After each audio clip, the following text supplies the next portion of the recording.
Good now, revolutionaries, and welcome to Rise Up After Dark.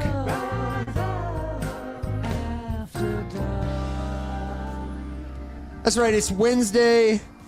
We're coming to you live from Toronto, Consensus 2025 again, and we are joined tonight by our friend, Mr. Green Jeff of Green Jeff Capital, aka Jeff the Dunker. Alex and I have been walking around town, talking to everybody, and we'll get into it. But first, I just want to say, if you're seeing us for the first time, welcome. We're here every week to let our hair down. It's BYOB, DYOR, and it's a lot of fun. I am so glad that you're here. Our expert guests and friends like Jeff make it a breeze to play our very favorite game that I want to tell you about now. Jeff, dude, we play this game here where the rules are made up and the points don't matter. And every time you hear this sound, my friend, it means something you said has earned you a point. Every time you hear this sound, it means something you said or did or whatever, it lost you a point. And it's not just us playing, man. Who got a gwump? Last week, I think the El Salvador got a ding. Everybody in the country. Yep. The China tariffs got a gwump. You know what I mean? Like tariffs DeFi got a gwump. Llama's been getting gwumped lately because they just aren't working for us, even though they're one of our favorite websites. So, they rug me. You know, be fun, be cool, but you're playing for keeps, man. I'm going to give the winner some canned applause, and I think we should give away a prize to one of our winners in the chat. We've been talking about doing this for a long time, and I'm just going to send it live. We've got so much good conference swag. Mm-hmm. We've got like some Arculus wallets in there, and we've got these killer Polygon shirts. Dude, I've had like 3. Polygon is killing the merch game, I have to say, and the Rise Up Morning Show, thank you very much, is in fact powered by Polygon. Sponsored, as it should be. Yeah. And how weird is it? I'm almost still like muscle memory, like not sponsored, but wait, shit. No. Okay, it is. It is so sponsored. We are going to give away a fabulous prize tonight, and it could be, maybe a Polygon shirt or something else cool from Polygon. Maybe a Polygon shirt, some stickers. I've got some stickers. We got some other stuff. A Polygon pack. Somebody's going to win it if Jeff is our winner tonight. So, brother, first of all, welcome to the show. Thank you for joining us. How are you, man? Thanks for having me. Doing great. Always great. You guys have a more professional setup than you typically get on crypto podcasts. I don't think I've got one with the soundboard yet. Oh, is that so? Well, I'm going to go ahead and give the gwumps to the other podcasts, and I'm dinging us, man. I'm giving us both a point. We're starting out strong. Other podcasts. Okay. Jeff, may I call you Mr. Dunker? Sure. I have to introduce you properly to our audience. Before we give you a chance to introduce yourself, Alex, do you remember the first time you saw Jeff the Dunker? Oh, yeah. Can you just tell us briefly what that experience was like? Yeah, no, 100%. I vividly remember it. Jeff, I almost want to say that it may have been your literal first TikTok ever posted. And you were very much in character. And in character, how do you mean? No, I don't mean anything by it, obviously. He was, probably wearing a branded robe. Yes. Big visors. Yes. Brash as fuck. Yeah, it was not the full face visor. I do love every now and then when you pop up on your entire head inside of a single sunglass lens, which is always a killer. But no, this one was not the big visor. I do think that the robe was there. I think you were laying down, and you had the air of someone who just hate watched like 400 terrible crypto videos on TikTok and like knew enough about all of it to know how many of those things were just being like made up on the spot and, complete nonsense. And the whole video was just like, all right, this shit is all terrible. Like, holy crap, this is the content you guys are like, all right, you need someone who knows how this stuff actually works to make videos for. I guess I'll make videos for you, and we'll talk about all this terrible Since fucking I've got to spoon feed you your DeFi diet, it was the perfect blend of like, that was it. Just in your face intense, the tropes of our space, but also like then you would drop some serious alpha, just kind of for free and charitably, and it was chef's kiss. So I want to give you a chance to introduce yourself after we've been talking about you. But first, I got to give people back home just a taste of what that's like. So Alex, it's not the first video in his arsenal, but we do have a good introduction to Jeff the Dunker for our friends back home. Beautiful. And get me to play a little of his work. This is the right goddamn mindset. And this is in response to the prompt. This is the right goddamn Getting a mortgage mindset. to buy more They Ethereum. want to tank the economy, send DXY to zero, whatever. Borrow dollars wherever you can, swap it for ETH, we'll yield farm it on chain, pay back your loan when dollars are worthless. And I am a big fan. I have to say, it's at least worth a point. But then, Here's the best way that you can take how to beat the USD recession. US dollar going to zero. Get as much credit as you can on your credit cards, apply for increases, apply for new cards, bonus points if they have the sign up spending bonus. Go to Costco, max out your credit cards buying gold bars. Go to your Costco. credit card, put it all on like the buy now, pay later. You lock in like a 10% APR loan for 2 years. Go to your local gold guy, sell it all for cash. Then you full port into ETH. Don't stop there. Wrap your ETH into liquid staking, liquid restaking, plug it into DeFi, leverage yield farm it. Make your ETH work as hard as possible. ETH goes up, use the yield to pay off the interest, and then you can laugh at the pores. I just have to say. I don't think, Jeff, I don't think that's enough leverage. No. No, it's never enough leverage. Someone in the comments, our friend Lee says, that's minus 10 points. That's the worst financial advice I've ever heard. No, what could go wrong? You know what? That is bad advice. I found out everyone has 0% APR bonuses. Some commenters letting me know. So you don't want to pay 10%. You want to pay 0%. So you definitely can optimize that better.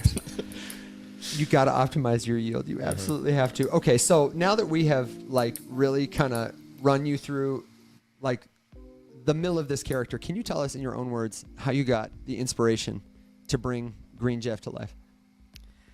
Honestly, it was like kind of by accident. The first TikTok I posted organically, I was upset after seeing. Like I don't really go on. I wasn't really on TikTok, but I saw like people cross post crypto TikToks onto Twitter, where I am very active, and it's always just like the biggest bullshit you've ever heard. And I happen to be laying in bed scrolling, and I happen to be wearing a Versace robe. And I happen to have silk pillowcases. Wait. You just happen to be wearing one? You just happen to be. I just happened to be. And this is like before the robe was popular. It's like a meme now, but I was like on it. I was on it early. And I was in bed and I made a TikTok just essentially saying everyone here is a moron. They don't know what they're talking about. And I woke up and it had like a ton of views. And so I kind of adopted a persona based on that. And it's kind of, I think what I've kind of fleshed it out to is like a parody of those like finance bro accounts where their whole thing is buy my course, but you know they're in the Lambo, they're in the helicopter, and so I'm kind of like a parody of that trope that you see on Instagram, on TikTok, but then focused on DeFi. I mean, kinda, dude. You are in a category of one. It's missed when it's not here, and I really do appreciate that. Like, you can watch Jeff the Dunker and know that, like, oh, this guy has used these tools. He's not going to bullshit you about like things that people haven't even heard of. I remember hearing you say things and being like, wait a second, this guy's clearly using DeFi on another level. I'm pretty sure you were a pirate and pioneer in the Curve Wars, and remember what it was like when there were not LP opportunities anywhere but Ethereum, and where it was you had to know. And I don't know. I wanted to have you on for that reason too, because the character is such a great. It turns foolish people away, but it invites people to pay attention if they're. But it triggered the right person, which was like you could always tell when a content creator like realized that you were talking about them, because they would be like real salty about the video or like in the comments defending themselves. And then the few of us, like, it made me feel, it was very validating. Like I felt seen as someone who also started posting, albeit like in a different tone, because I was like mortified at the fact that there was just a total dearth of like good information on TikTok. And I was like genuinely trying to learn this stuff, and I wanted to do it on TikTok because that's like where I was hanging out. And then, you know, the character popped up and I'm just like, oh, okay, great. Someone is at least aware that like this is so bad. And then, yeah, you know, and then we can lay off the accolades, but Yeah, sorry to fluff you up. no, it's the juxtaposition of like being so dramatic about how crazy you can get with this like house of cards, but then layering in brutal honesty. Like, listen, farming Ponzi schemes can be profitable if you know what to look for. And then, you know, layered in with something where it's like, okay, I feel like if I asked Jeff, like, can you describe to me what a consensus mechanism is that you would actually be able to like talk to me about it? And it's my working thesis that 99% of the people making content on TikTok couldn't do it if their life depended on it. Yeah, I wouldn't bet against that statistic. Can we get the poly market for it? Yeah, what is the over under? Yeah, and it's admirable, man. I just want people to know who watch us and like trust us and may not know you. You're someone that I consider like a teacher, a mentor. Somebody who, in our space, you know how it is. It's kind of segmented by people. People who came in 2021, they know each other. They're in the same class. People who came in through TikTok. People who came in through AAVE. You know what I mean? You look around. It's a small space. You see each other. And I see that you have been here and are a history keeper of the space before me. And I respect the hell out of that. And I want to learn from that because so much in our industry rhymes. And knowing the history, even of the internet, I was not a technical guy. So enough flowers. Tell us more about you and how, like, your experience there. Can you contextualize that for the audience? Like, what got you into crypto and what did you start to do? What have you done? You know, like, to learn. Yeah, thank you. A lot there, sorry. Well, yeah, the highlight reel. I actually found out about crypto through Minecraft way back in the day. That's incredible. Someone showed me this Minecraft server back in 2013, and it was a casino, and it used Bitcoin as the currency. So you could deposit Bitcoin onto your... That's incredible. It was cool. Look it up. It was called BitVegas. You could deposit Bitcoin, and they had, like, slots and roulette, and they had, like, horse... It was pigs, but it was horse racing. And I thought it was incredible. I was 15 at the time, and I thought it was incredible that I could gamble online, and no one asked me how old I was. And pretty much back then, that's what you could do. There was different creative ways that you could gamble with Bitcoin, and you could, like, buy cracked Netflix accounts, and you could, like, you know, give people... Like, people were giving away so much. I would, like, test... I'd test different like slot websites. They give me $20 of Bitcoin.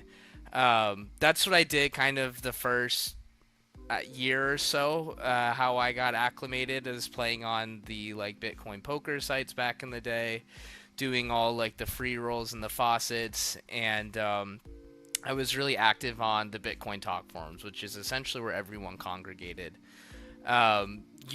They had a really good like micro work economy. You could like put an advertisement in your forum signature, and every time you made posts, you would get $1 of Bitcoin. So it was really easy to be a 15-year-old that didn't really, one, have money, or two, have the like financial infrastructure to get money online. I think it's easier now, but 10, 15 years ago, if you're not 18 and you can't open, you know, whatever digital account, you can't really like do digital finance.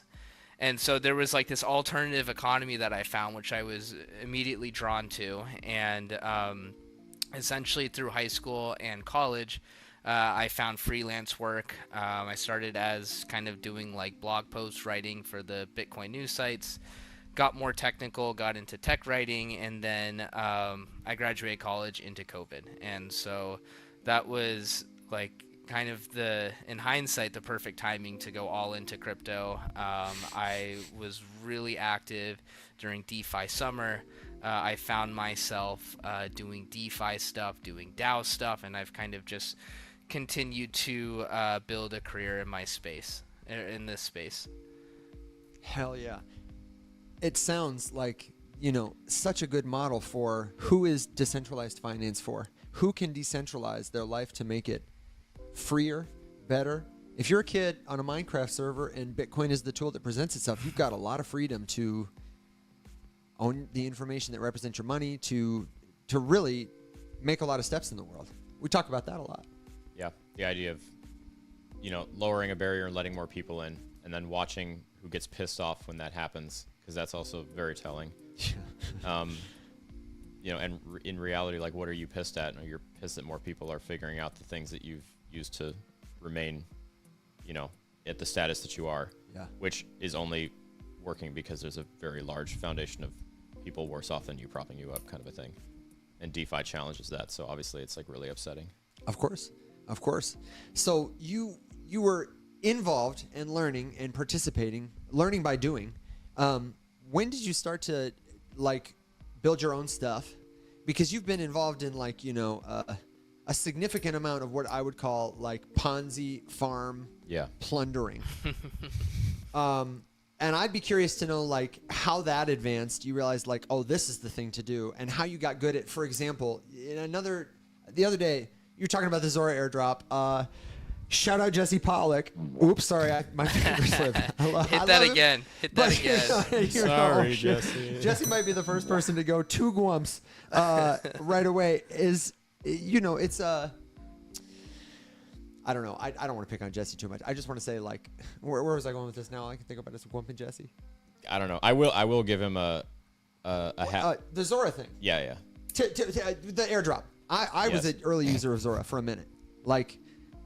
Before it was Coin It, when it was Instagram but making NFTs. And I was like, dude, I'm probably gonna get $100 from this airdrop. Not 1,000, not 2,000. It's not that kind of airdrop, but I'm probably gonna get $100 for the way I've used it. Get something, right? Dude, I think I got $1.18. Yeah, I got $3 and I was farming. I was a whale. I bought all of Jesse's stupid meme. I got this stupid. I did good. They coined the bases for everyone, and it went up a whole bunch and went down a whole bunch. I bought some after it went down, so I actually got a 3x on that, which I think also got me a $3 airdrop. But that whole thing was a mess. But the real value was you come on and you do a video and you talk about how that was a wash. But if you are paying attention, what do people do when they get a bunch of free money tokens in airdrop? They dump them. So if you're quick to move, nothing. and if you're willing to take the risk, or it seems like, people will FOMO in, keep the price where it is in order so that you can provide liquidity and earn an outsized fee. It's a blip. It's a weird opportunity in the market that creates an opportunity not just to earn, liquidity, but to target that liquidity and and then suck it right out. Can you elaborate on that? For Zora and beyond, because that was a strategy I was so glad you did a minute video on, but I was like, this could be a whole fucking class. Yeah, it's something that I see and try to take advantage of pretty much every hyped airdrop. You have right when the token launches, Zora or whoever, they will take all the steps to onboard a market maker, to have exchange listings situated, but almost always they don't do a lot on chain, and that's where people are claiming their tokens. You connect your wallet, get your Zora tokens, and sell them. The first 4 hours, or maybe the first hour, but the first throughout the day, that's when there's the most volume on chain of the token's life. Zora's probably never going to have those volumes again. That's also when there's the least liquidity. There's no one who's preparing to set up kind of the passive LP side, and so you can go on Uniswap, set whatever bands you want, basically say I'm willing to trade it in this range. Granted, if it goes below your range, you can lose money, but if you think you have a good idea if it's going to sit within this range, you can get for those 4 hours 100,000% APR, and effectively it translates to, you get to 10% ROI, and if you don't post that LP at a bad price, you can make good money for the course of that day. If you do enter at a good price, you can also benefit from the token going up too. And I think the pattern I see is they try to keep the token alive the first day, and then maybe it catches on, maybe it doesn't, and I think that's exactly what Zora did. You could that first day, all those squiggly lines. right Yeah. there. Like that's where it's worth it. You got to get out though. You don't want to hold it. Yeah, this is like a couple of hours in a day. So even if you have an alert, you don't get to it for a few minutes, that's great. You bought the dip. And that's pretty much how it goes. Usually there's a dip, and then you get in 4 hours at 100,000%. That's fine. Even if the price goes down, even if you sell it right here, you still made, I don't know, $800 yield farming for the day on a good day's work. It's honest work. Yep. And just like tending crops, Honest you got to get in farming. and get out. Yeah. You got to plant those seeds. You got to watch out for the rain. How did you come to observe this? Like, what tools would you use? Obviously, you're looking at charts. You're tracking airdrops, but do you like to use, airdrops.io? Is it a curated Twitter list? Do you have a community of people? And how did you cultivate that? Honestly, it's not a very good answer, but I do a lot of stuff manually. I think it's like the DeFi summer trenches. Like we were just looking at Etherscan, and so like I do a lot of manual on-chain sleuthing, seeing kind of like the kind of stuff that I'm looking for is you can very quickly find out what pools trades are getting routed through, kind of how many tokens look like they're set aside for market makers, and you could kind of use those pieces of information very roughly but very quickly to figure out, okay, I'm gonna try to provide liquidity around this price. Usually I'll try to pay attention to like where did the company fundraise at, and usually like at least the first day people are like, oh, it's trading at a 3x discount to the last fundraise, it can't go lower than that, and I mean now Zora is lower than that, but it wasn't for the first day. But yeah, I do a lot manually. I do a lot of parsing the Explorer. I like DBank a lot. I use that quite a lot to look at wallets that pop up that I think are interesting. And then like my maybe more broadly with yield farming and DeFi, a lot of it does coincide with the work I do professionally, and so I think a big advantage that I have is having an acute knowledge of a wide variety of DeFi projects, because what we do at Odyssey essentially is we could get into it more later, but we're looking to aggregate yield opportunities on top of all different kinds of projects. So I have like a more than a layman's understanding of whenever there's an interesting project that's noteworthy and there's something volatile going on with it, I typically have an idea of what it's about without having to, start my research from hearing about it. Yeah, but here's the thing, Jeff. You started at 15 in a Minecraft server. Yeah. So not that you're not you're clearly a sharp guy, but that makes people feel like, you know what? With 10 years of practice, maybe I can do it too. If I'm curious, like you're clearly curious enough to do the work a lot, and not everybody wants to do that, but some people do. They're like, how the heck do I do it? I'm looking for those tokens. I want to do DeFi. And that's super helpful. So you said DBank, and you said, professional work. Go for it. I was just going to highlight that one of the things you mentioned, especially back in the day, was that you're just using Etherscan. And I constantly say that the single most useful thing that you can teach yourself in the world of crypto is learning how to get information from a blockchain explorer. Got to do it. There is quite literally nothing more important than that, because that is what we're all doing here. That's where all this shit lives. And I have never thought about it in exactly the way that you just described it, as using a blockchain explorer specifically with the goal of identifying targets for providing liquidity to get just like better returns, because you could obviously track trade routes on the Explorer. And I'm sure that at this point there are front ends with better visualizations to specifically follow. And at this point there's GPT. You were doing it pre-GPT, so people today don't have anything to complain about. No, but that is like such a saucy piece of alpha to like flex the skills a little bit and get more familiar with getting information from a blockchain to explore directly to track trade routes and find good places to provide. Yeah, JC said it's worth 10 points. So I did one ding, but that's a it's, good one. you got some points in the bag. I might steal some of them later just for me, but I do want to go to your professional work too, because one of my favorite things is that like at the same time that all of the Jeff the Dunker stuff exists, you're working in the space and literally doing the thing that you talk about, which is such like puts you in the minority.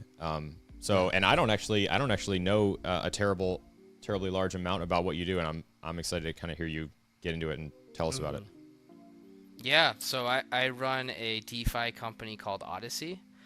Odyssey is essentially a cohesive DeFi interface that particularly focuses on leverage yield farming opportunities. And maybe in like a more abstract sense, it's like the productization of all the good ways I think that I yield farm. Wow. And so essentially, like a lot of the focus is a lot of the focus with my yield farming is all these different projects pop up, all these different like ETH liquid staking tokens, liquid restaking tokens. There's all these real world assets now. There's a lot of ways to get higher yield.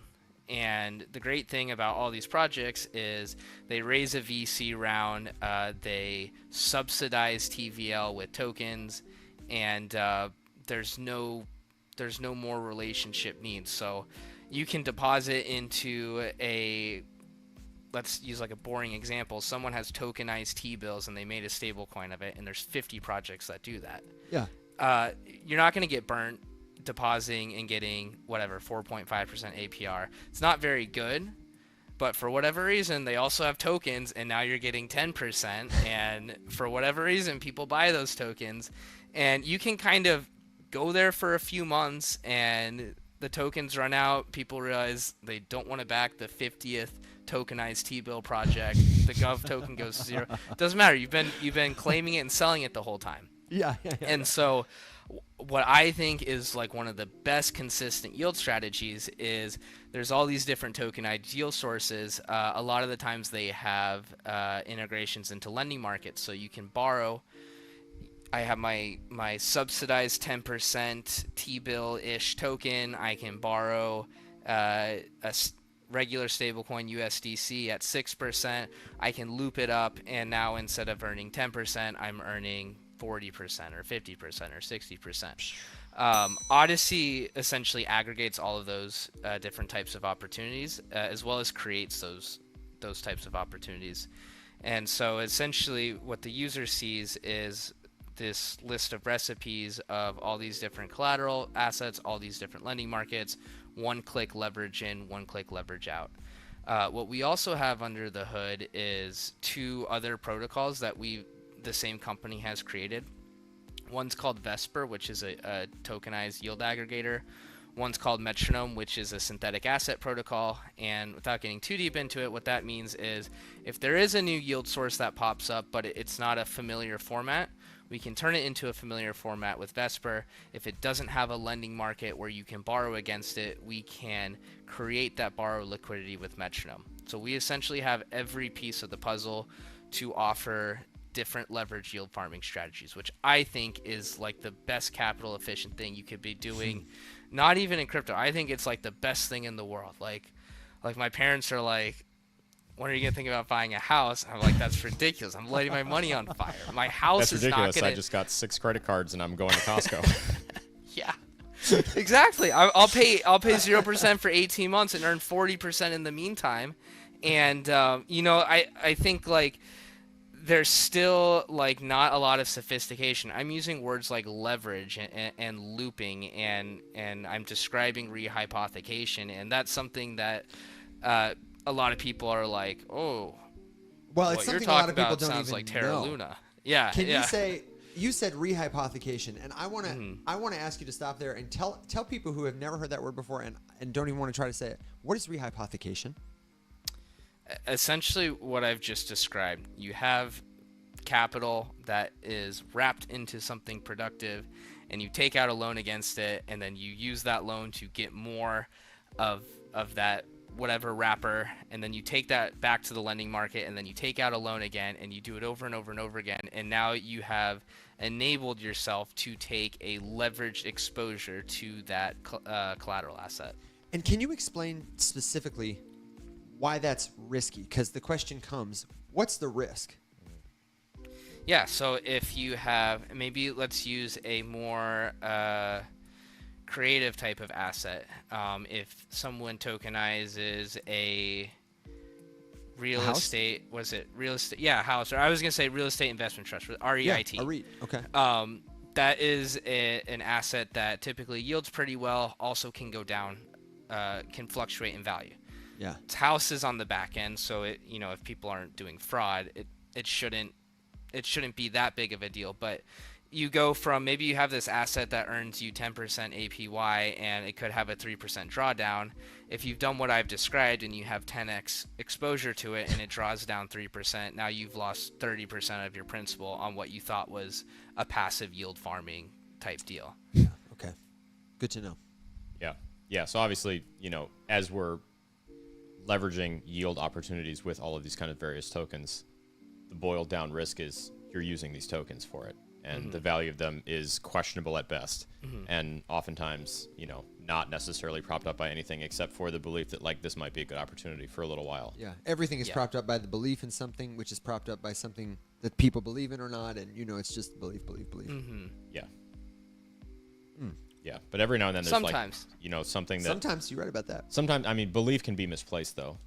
And then that house of cards is, like, way easier to topple than one that, you know, has a bigger base. I don't know. I'm with you. know That what I mean? Kind of the way that I look at it, and I'll use it like an easy example that I posted about. This was a few years ago. Like, my perspective is I will do that type of activity if I feel comfortable with whatever's at the bottom.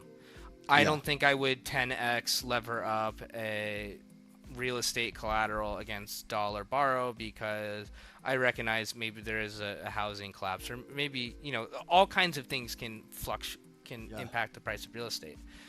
A much easier example that has been profitable for me is doing this with different liquid staking tokens or liquid restaking tokens on ETH. Yeah. I hold ETH, I'm yield farming to get ETH, I'm borrowing ETH against it. I don't care if I'm holding an ETH wrapper that is distressed because I want to hold ETH and I know it's solvent. And just to clarify, you're saying that's because you have long-term conviction in Ethereum, in Ether. That's the asset.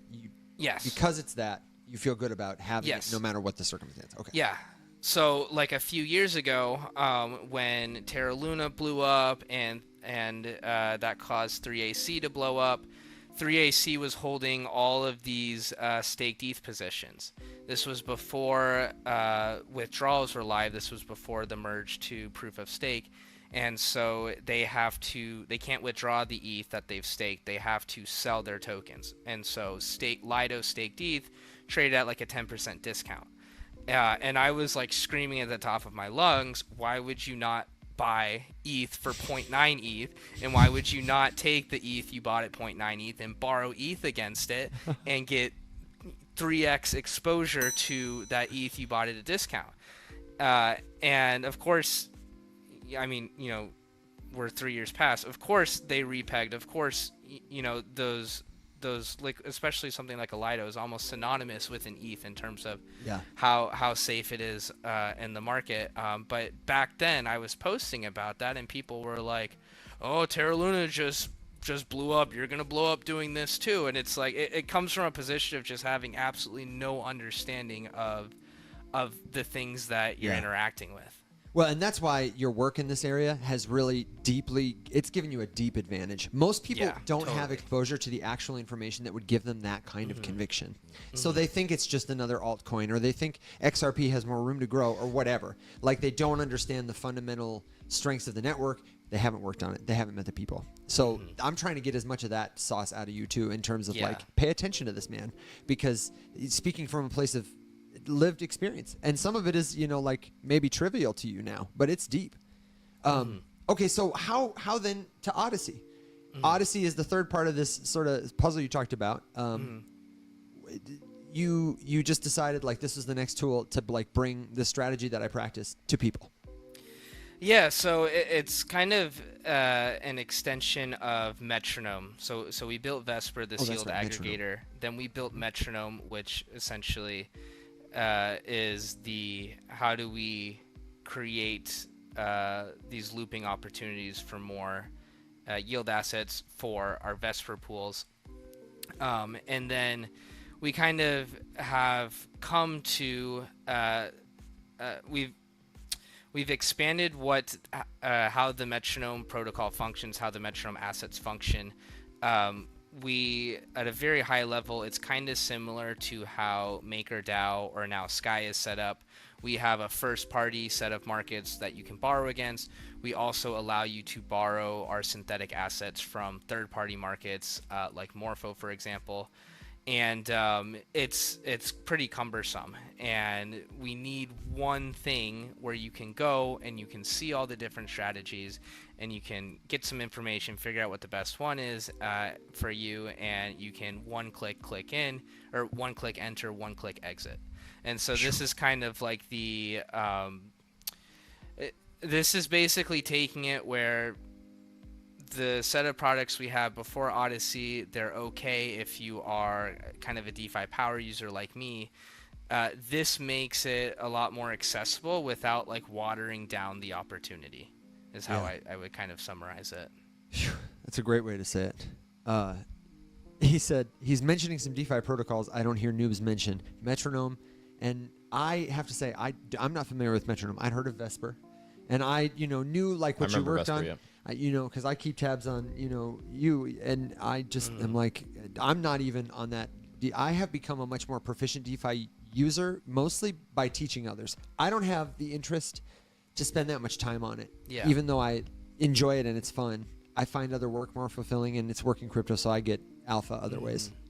I find it fascinating, and the thing that I've been interested in mostly has been helping people get through, I guess, like kind of the front door to DeFi, which I would say is as simple as putting some USDC on AAVE or putting some USDC in a vault on Morpho, and maybe picking something like Sparked out just because they have solid APY, they have hella TVL, and like as we talk about the risks associated with these kinds of things, like there is risk in all of it, and so if you identify the ingredient in what you're talking about, you can build the risk profile for any process.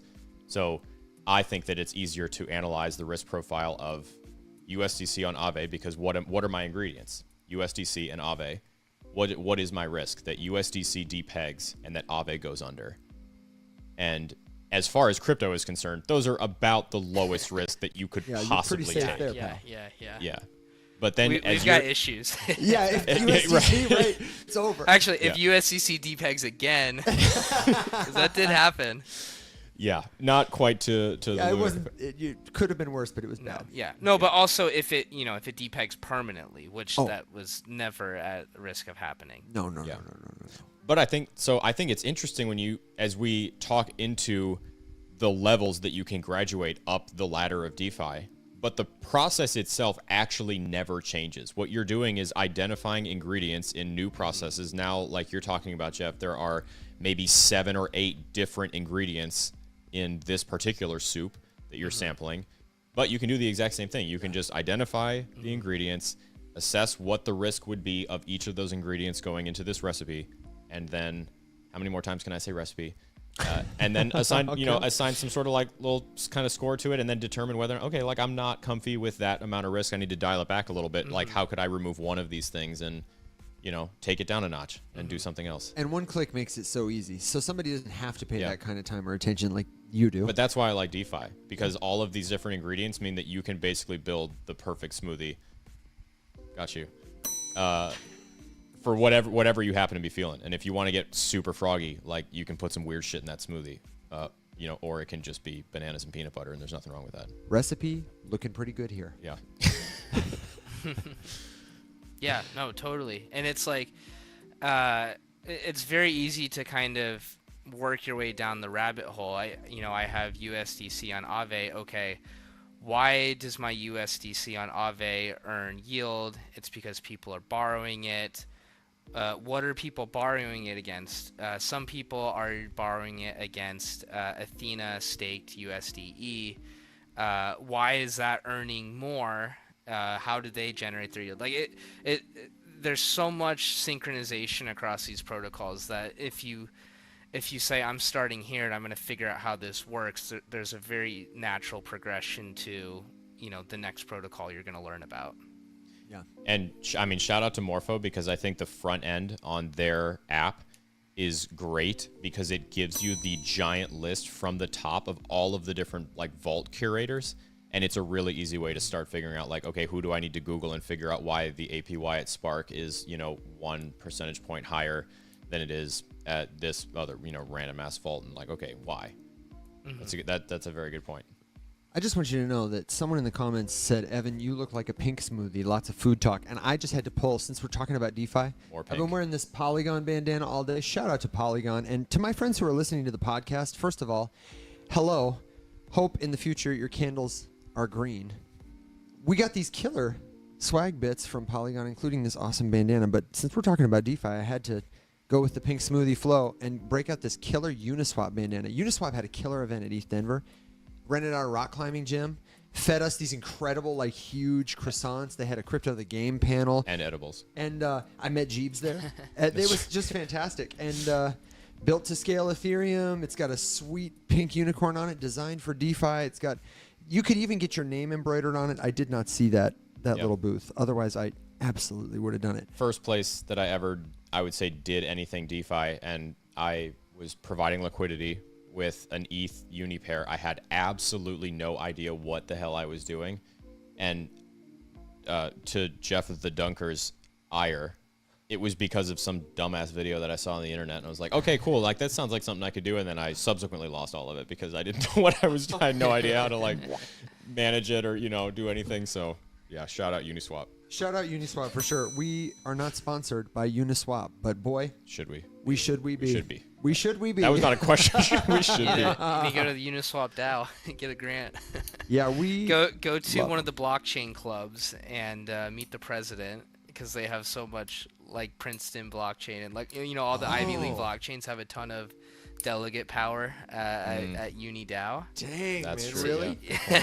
you gotta network your way into a grant. Do you think if I showed up at Princeton for a live recording of the Rise Up morning show or whatever, that I feel like I couldn't show up looking like this, but I would.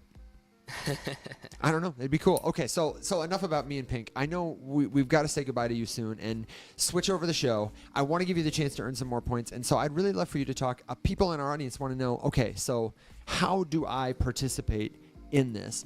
And specifically, I mean Odyssey. Mm-hmm.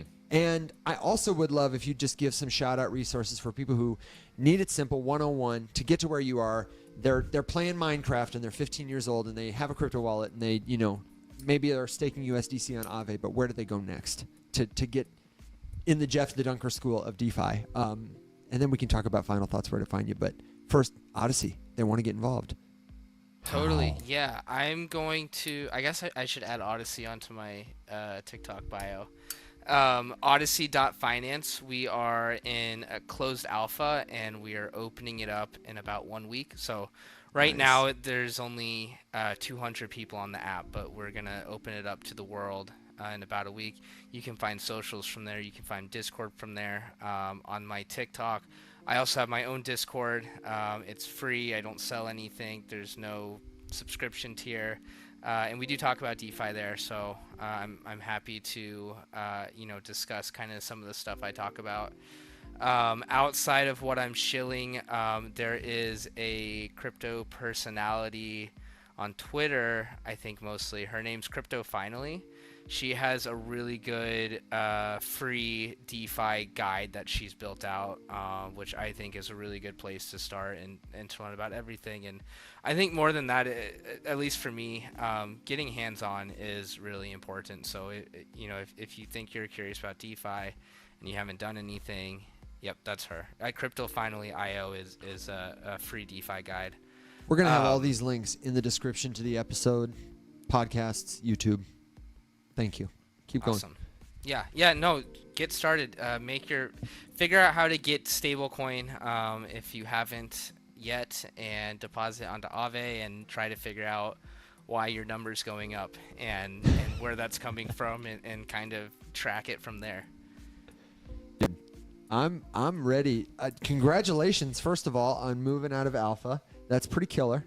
And I am ready to when it's released to the world, we want, send us a good link. Let's make sure we're in touch with it, Odyssey.finance. But if we can do anything to support it, if you want to come back and talk about it, if our users, friends, community members, and even our critics have feedback, we will send them to you, unless they're cranky critics, and then we will send them to base. Perfect. And we'll send them to the other Jeff. And then please Jeff the please Dunker follow can us on respond. Twitter. We just made a Twitter account, and there's very few followers, so please follow. That means a lot. Yeah, we definitely can run him up with a follow, and I can attest that the Discord is really great. I respect and admire that you have a commitment to help people and not to charge for it. And I will say, Alex and I have always maintained that the bulk of our work should be totally free for people, and anything we have to charge for should be things that we can't scale, and mostly we should make Uniswap pay for it, because that's going to expand our ability to do more stuff for free. And honestly, I don't know, we're going to onboard the next billion, but it's not going to be by walking up to them at a taco truck and putting USDC in their face. Like, we just got to talk to them. And then bullying them when they don't want Where they are. You know what I mean? Like, you just got to, I don't know, one step at a time, and you're doing killer work, dude. So do you have one sort of parting thought, a question, suggestion, good joke, roast of Jesse Pollak, or word of wisdom, or anything else before we God, I send you off into definitely the could night? I definitely could rant about Jesse Pollak. I hate the coin everything campaign, and it was so artificial, because the second Zora did their airdrop, they stopped tweeting coin it. Not a single tweet since. I think that kind of being on the other side of it, there is a lot of responsibility with coining whatever, with tokenizing and having a token and letting people speculate on you in some regard. And if Jesse tokenizes something and it goes on Zora and people buy it and they sell it and it goes up and it goes down and people are upset with him, he has PR training, he has Coinbase law, he has all kinds of support and all kinds of training. A regular person does not have any of that. I don't think anyone should be in a rush to coining their anything. I think you should be really intentional if you're going to tokenize. And that campaign really did rub me the wrong way. I think there's great ways to like normalize tokens and normalize coining, and I don't think they've gone about it the right way. So that's my closing thought since you invited the topic. Yeah, I'm glad to hear you speak on it, and I think. Let me clarify for Alex. I'm so sorry. So sorry. I'm trying to help our brother out. I'm trying to coordinate. I was saying it's. Are you going to let our next guests in the door? Yeah. We've locked them out. Oh, have they? Okay. Yep. I don't know if they're here, and I was asking you. Can you? Yeah. Alex, I appoint you to be the secretary for just a moment, and I'm going to give you a point for it. I'll give you 2 points for it. I am really glad you talked about it, because I agree with Jesse on so much stuff, especially like aligning with the idea to get more types of tokens into the hands of more people. He was doing a city coin, I think, for Oakland, and I don't know what it was like, but like, I'm a big believer that, I think about Memphis, the people who live in Memphis, and not just like a buy Memphis token, number go up, we'll all get rich together, go into the moon. But like, you should have a token for being a citizen of Memphis that you can exchange for discounts, that you can use as part of your identity, that you can own. You should have an NFT at your school for being the teacher of the month. You should have one for getting A's. You should have tokens for all kinds of stuff. We should be the leaders of giving tokens to people as like governments, if or people who want to influence governments. Anyway, you get it. I align with a lot of stuff that he seems to be interested in, and he's got so many people around him, but we got to take accountability when people can be influenced to do something, when the tokens you are selling them are number go up and number go down tokens. Yeah. You got a lot of responsibility to educate those people, and you got to be accountable. Yeah, I mean, I was talking to somebody about Richard Hart like that today. Where's the accountability? Absolutely. Yeah, even if Zora obfuscates their back end behind, like an Instagram feed, it's bonding curve degenerate token creation is the product, and that's a specific type of token. It's not the only type of token, and I don't think it's the type of token that we should encourage every single person to be creating. Man, a better word never said. Final thought for you for this moment, or shall I tell you that as the points stand, Jeff, are you ready for this? Yes. In last place with 3, it is our friend Jesse Pollak. We got to have some accountability, brother. I love you. With 1 point, we've got Bit Vegas, Uniswap, Morpho, and with 3 points.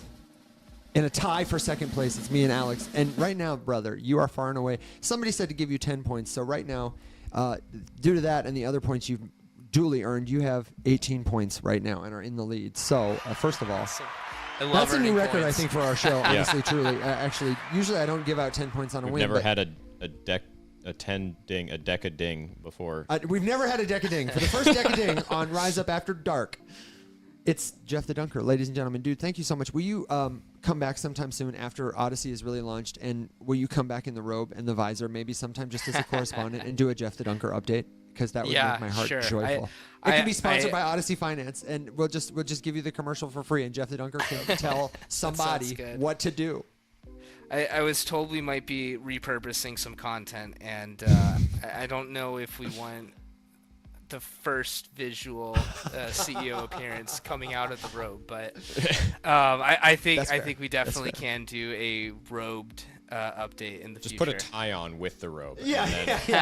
Then I'm corporate now. Yeah, corporate robe. Yeah, we can work it out, and we just want to support you and thank you for the work you do, and hope to see you again soon. Okay, brother?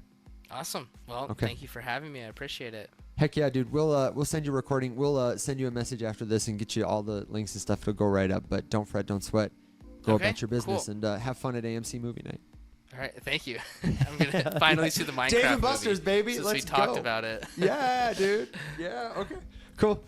Ladies and gentlemen, that seems like a good time to remind you that you are listening to Rise Up After Dark. It is the place where the faceless many, the revolutionaries, get together for good nows, good news, helpful commentary, and interviews with our expert guests like Jeff the Dunker. If you've got a crypto question, a suggestion, a good joke, a word of wisdom, let me know. We would love to hear it from you. Alex, do we have an update on our second round of guests? Not yet. They should be close by and in round. So I'm gonna. Okay. They're gonna text you. Yeah. Okay, good. I'm gonna gonna pull up Telegram. I was like, wait a second. No. I have both watching. If you. That means Lindsay and Larissa are watching right now live 1 minute. as we speak. No, 1 minute away.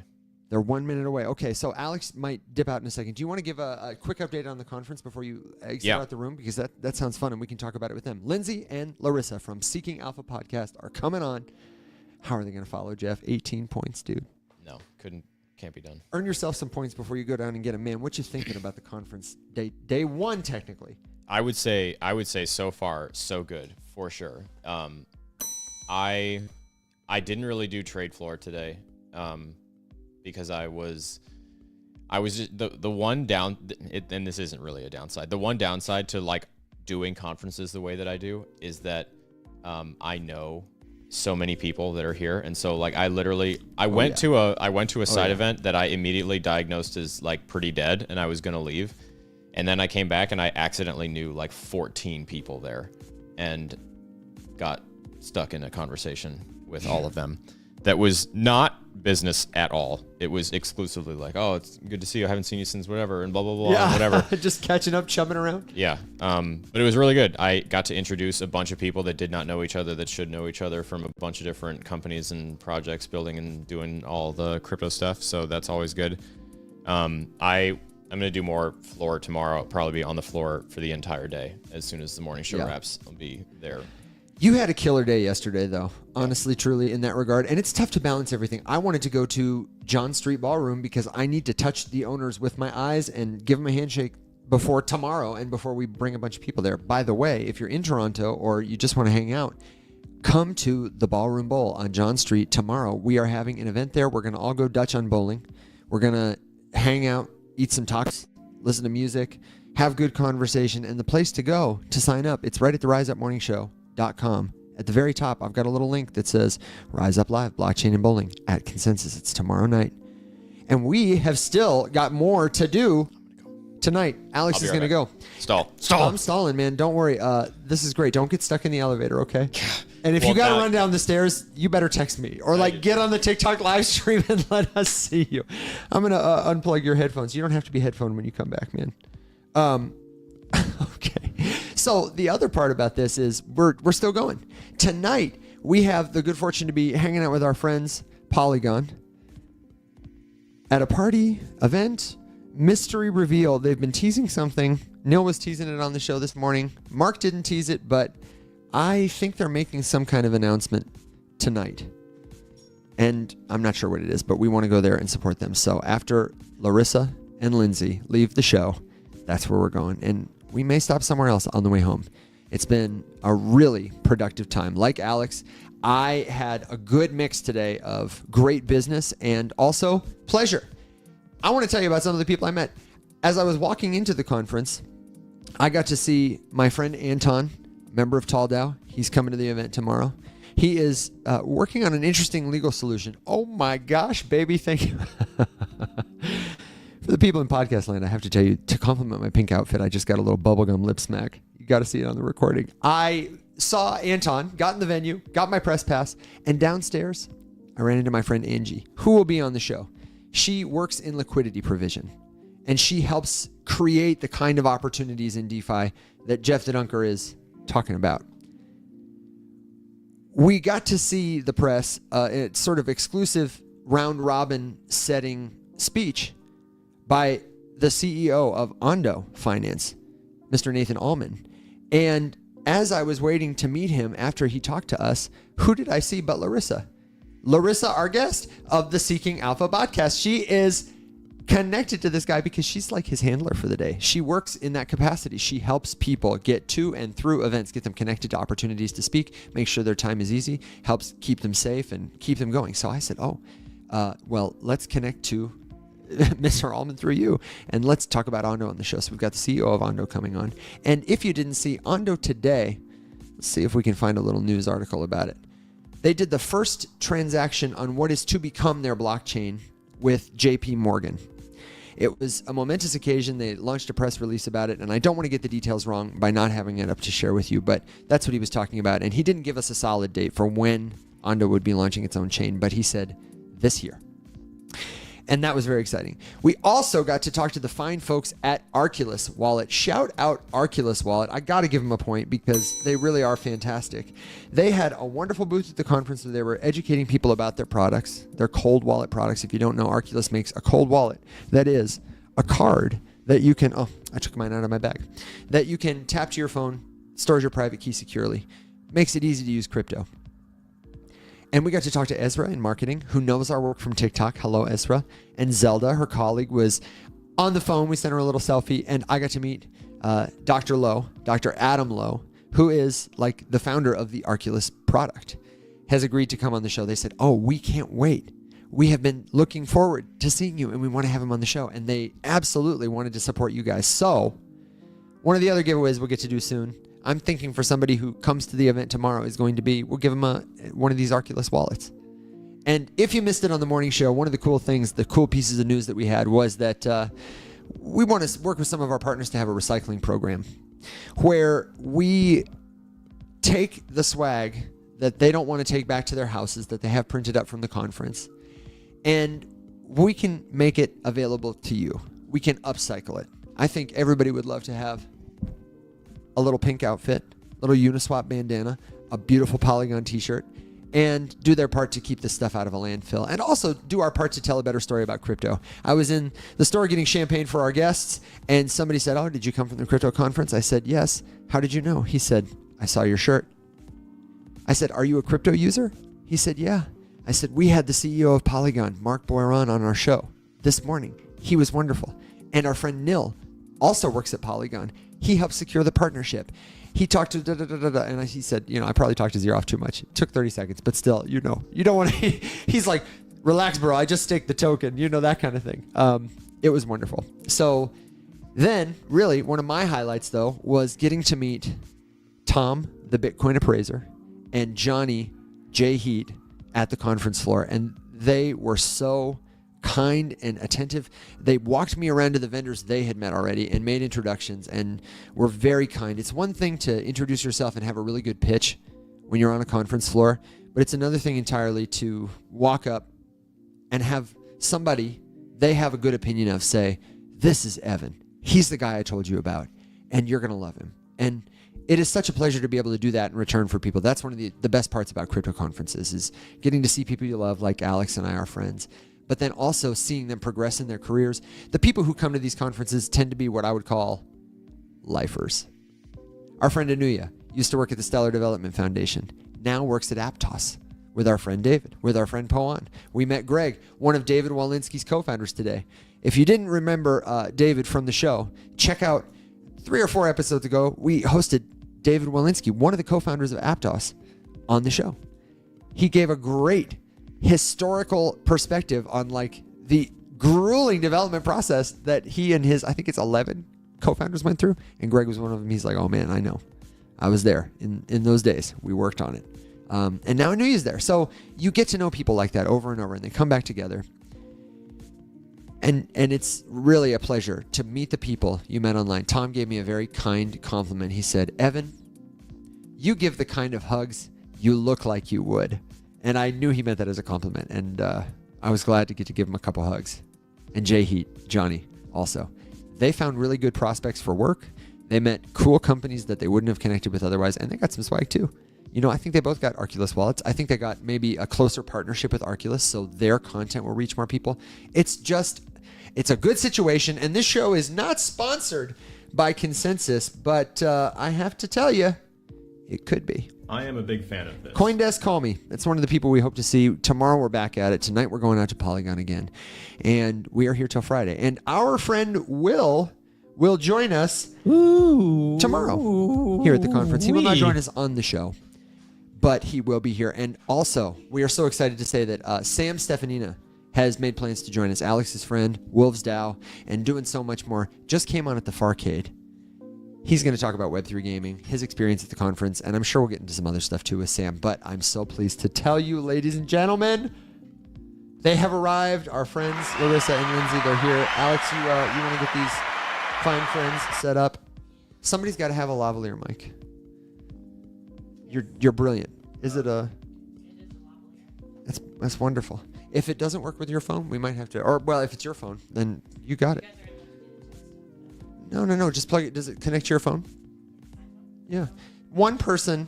Pause. Intermission. One person. You got it. One person will have to connect their TikTok to the lavalier microphone. Doesn't matter. No. I mean, that's fine. Yeah, that might be easiest because we already got the setup. Okay. So, reset the room. If you are listening in podcast land, first of all, thank you. Sorry I didn't give you the warning to skip 30 seconds forward. Now is a good time to remind you that wherever you're listening to the Rise Up Morning Show, they are our only profiles. The profiles that you see for Lindsay, for Larissa, they're their only profiles. And we will never, ever message you directly. We will never reach out to you first on any platform to offer you investment advice, to try and get you to join our Telegram chat.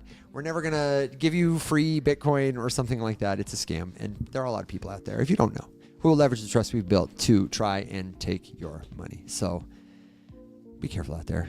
Check your links. And if you came in late to the conversation, do be sure to rewind and listen to everything Jeff the Dunker had to say. Alex, I'm going to ask you to stall and welcome our guests after so that I can get a sound check on both of our friends. Who's doing a lavalier?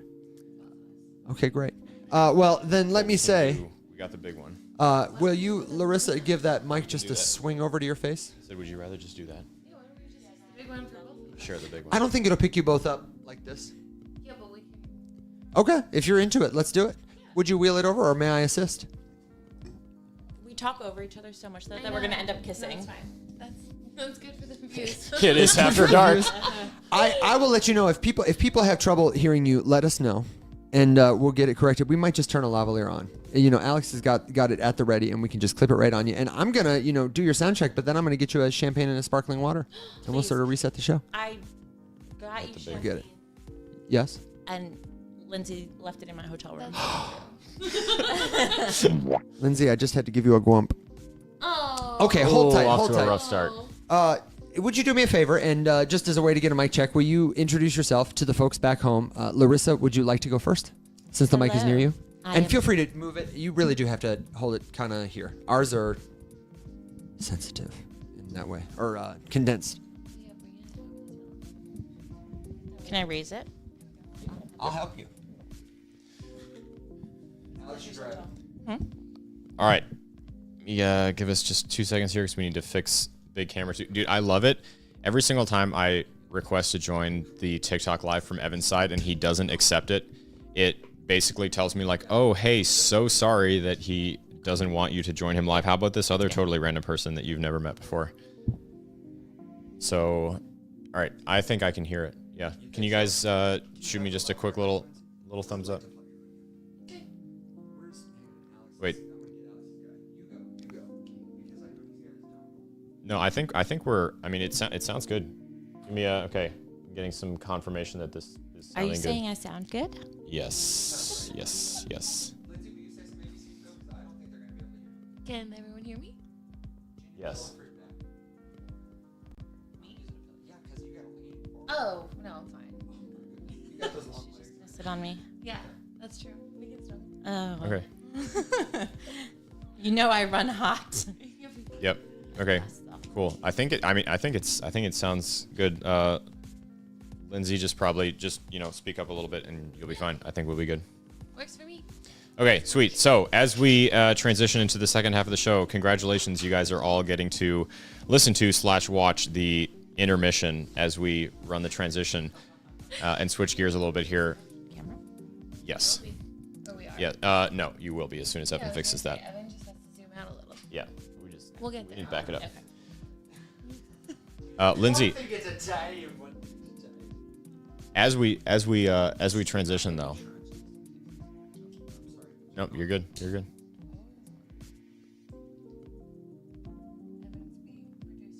Perfect. Yep.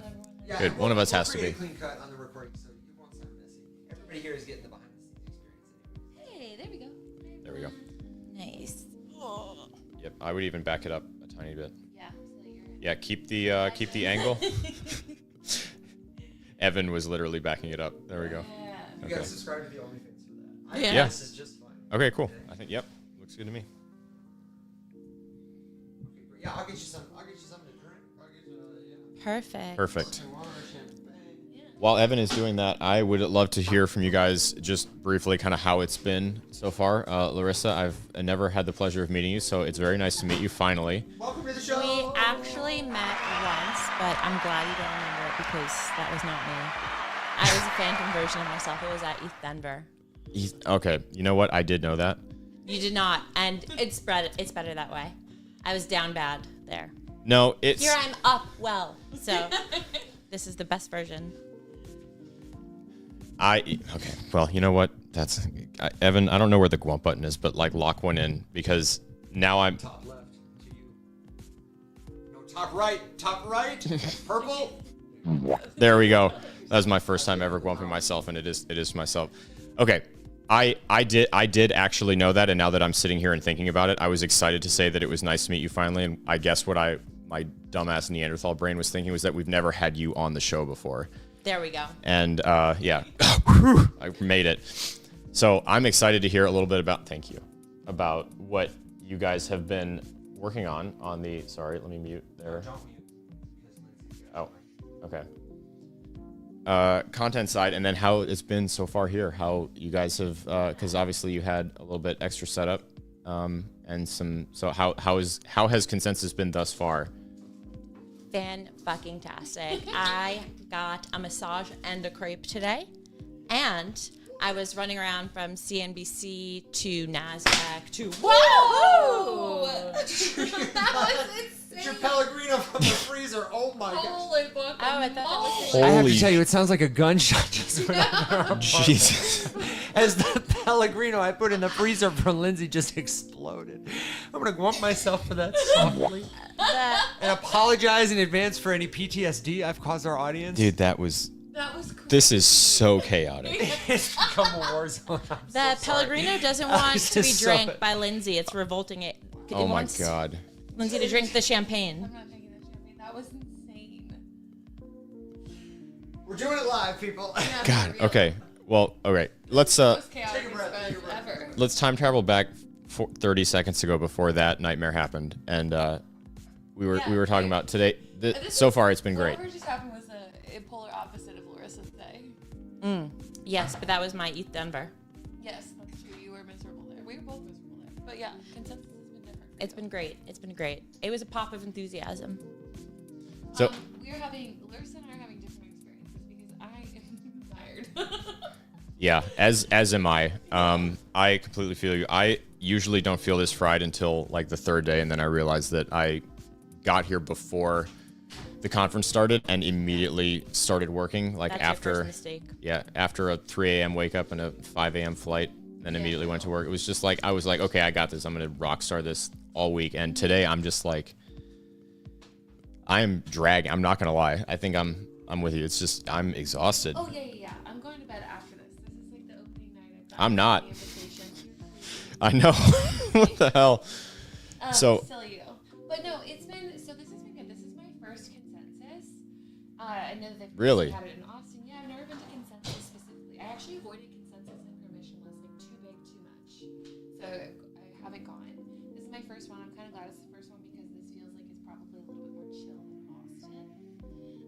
But it's because I'm part of an event that's kind of like an all-day event that has been happening since Monday, since 9 a.m. Monday. I am just a tad overwhelmed. Yeah. And so this is day 3, and it feels like it's been a week. Like 2 back-to-back 16-hour days. It's been no, it's brutal. long, yeah. So Yeah. today. I mean, we've kind of talked about it a little bit. Ew. I'm obsessed with Consensus. It's my favorite conference by far. It is Crypto Comic Con, the only one really that North America gets, I think, because Token 2049 is, I think, relatively similar in terms of like ecosystem diversity with who shows up and who is represented here. And I've been to the ones that are like Bitcoin specific, and they're so boring. It's just custody solutions and miners. True. Bitcoin 2023 was my favorite conference ever, though. That I've been to. I loved that one. Seeing Lynn Alden on stage was amazing. okay, well, Quality of the talks there were unreal. Although I was at one point in the same room as Chelsea Gabbard, and that was the first moment that I thought, what am I doing? How did I get here? yeah. I did see Lynn Alden's speech there, and I was super, super excited. Before we knew each other, we were at that conference together. I was at that one, and actually, Lynn Alden was one of my highlights. Yes. I have a bunch of notes from that. Whole thing worth it. Yeah. Like seeing her speak twice, as far as she was on panel, she did keynote. Yeah. Or like a fireside. Seeing her speak twice made the whole experience worth it for me. For those who don't know, who is Lynn Alden? What does she do? Lynn Alden is an economist. She's an incredibly talented economist. So she's very, very big on Bitcoin, but she does a lot of study. Her monthly newsletter is very intense. She does a lot of study on how markets work, particularly as it relates to gold and more traditional kind of sets of storage. So short-term bonds, long-term gold. She does monthly updates on those markets. So it's even a more kind of specific version of TradFi, very much about the Federal Reserve, all that kind of stuff. So she's brilliant. Yeah. She also has a great movie, like a 30-minute-ish documentary on YouTube called Broken Money, and a book of the same name, basically about how the financial system is messed up. Her big theory is that Bitcoin fixes that. She's kind of a maxi, but she's not toxic. She just really is into Bitcoin. Yeah. She's an intellectual max. Yes. Which is a dangerous combination. Less dangerous than dumb maxi, which is a lot of the maxis. Yeah. We had an interesting conversation about that. Dangerous, like malicious versus dangerous, dumb. Yeah. We have it a lot, actually, I feel like. Well, I mean, it's Also, kind of cheers. a choose your battle. Cheers. Sorry again about the blow up. No, you're. Almost killed us. Like I said, note to self: next time we will like play the theme music and like turn the screen dark and do one of the SpongeBob, like, you know. Or have like a dark, quiet room like they have at East Denver and just like zen out before we get. It was a shock. I'm so Just sorry. running a live intermission, like doing the entire behind the scenes thing, like with the whole thing on multiple cameras, trying to figure out the sound live, was a terrible idea. Next You time, guys are lesson talented. learned. We would not be able to handle that. we have a high capacity for chaos, is what it is, really, truly. I'm going to give us a point for that. Anyway, you say battles, and that made me think, sometimes people are dangerous, but sometimes they're just dumb. Yeah, but I mean, Both, they go hand in hand. they do. One of the arguments, though, I find myself having a lot is when you're like coming up, because in crypto it happens all the time. We talked about it this morning with Mark, the effects and the downsides of tribalism, and kind of like you were alluding to, it can be informed tribalism, which is probably, I think, more indicative of like hard bias. But then you can also just have sort of ignorant tribalism, which is based on what? The vibe. And, or maybe just a community connection. And I don't know which one I would say is like harder to break through if we're trying to have a conversation with someone about. Oh, the emotional one. Because in those capacities, people are unwilling to be wrong. I actually was listening to a podcast recently about doomsday preppers and the difference between them. Because part of doomsday prepping is that there's a whole lot of millionaires who kind of don't know what to do with their money, so they started a lot of just in case stuff because they can. And that's filtered down to the normal population. There was something actually about a Silicon Valley startup called Puppy that was for doomsday preppers, but it's PREPPI. It was like, she became a caviar. Like, it was so dumb. But then that filters also into people who have deeply religious ties to things like the rapture. Lindsay, I'm so sorry to do this to you because you're really speaking well, but that's why I want to stop you because I don't think I can hear you. We had an echo and then we don't. I'll cut it out in post, but I want to give you a really good recording and everyone backstage is helping. Just give me some ABCs. Alex, can you tell me, is that microphone on? Because it's plugged into your phone. No, listen, my phone is muted because the echo is coming from my phone. Well, when I unmute it, what happens? Can I fix something with the soundboard so we can hear Lindsay? We can try it. I mean, here. Let me see. Give me How some does that work? ABCs. It's loud, but I need to figure it out, clearly. Let me see if it's... Or we can just share a mic. It just is not loud enough when you're just on her mic. You could move it. Yeah. Okay. Then let's move it. Yep. Let's do it. I think that's going to be easiest to do. Yes, I agree. I'm sorry. That's I was being difficult about it because I really thought this would give you a clearer audio. I like that you tried. Evan recently shared his interest in actually learning more about producing. I am honored that you're doing that with us. I mean that. I think it's really hard to learn new skills, and I think it's really hard to do it, especially with an audience. So Yeah. thank you for being here, for letting us I do thank that. you very much. Even more, it's like oriented in a condenser type mode. So like that cone has got to be pointing at your mouth. The words that you just said, I had no I am so sorry. idea what you were This talking microphone- about when you started. When the flat side on top has really got to point at your mouth.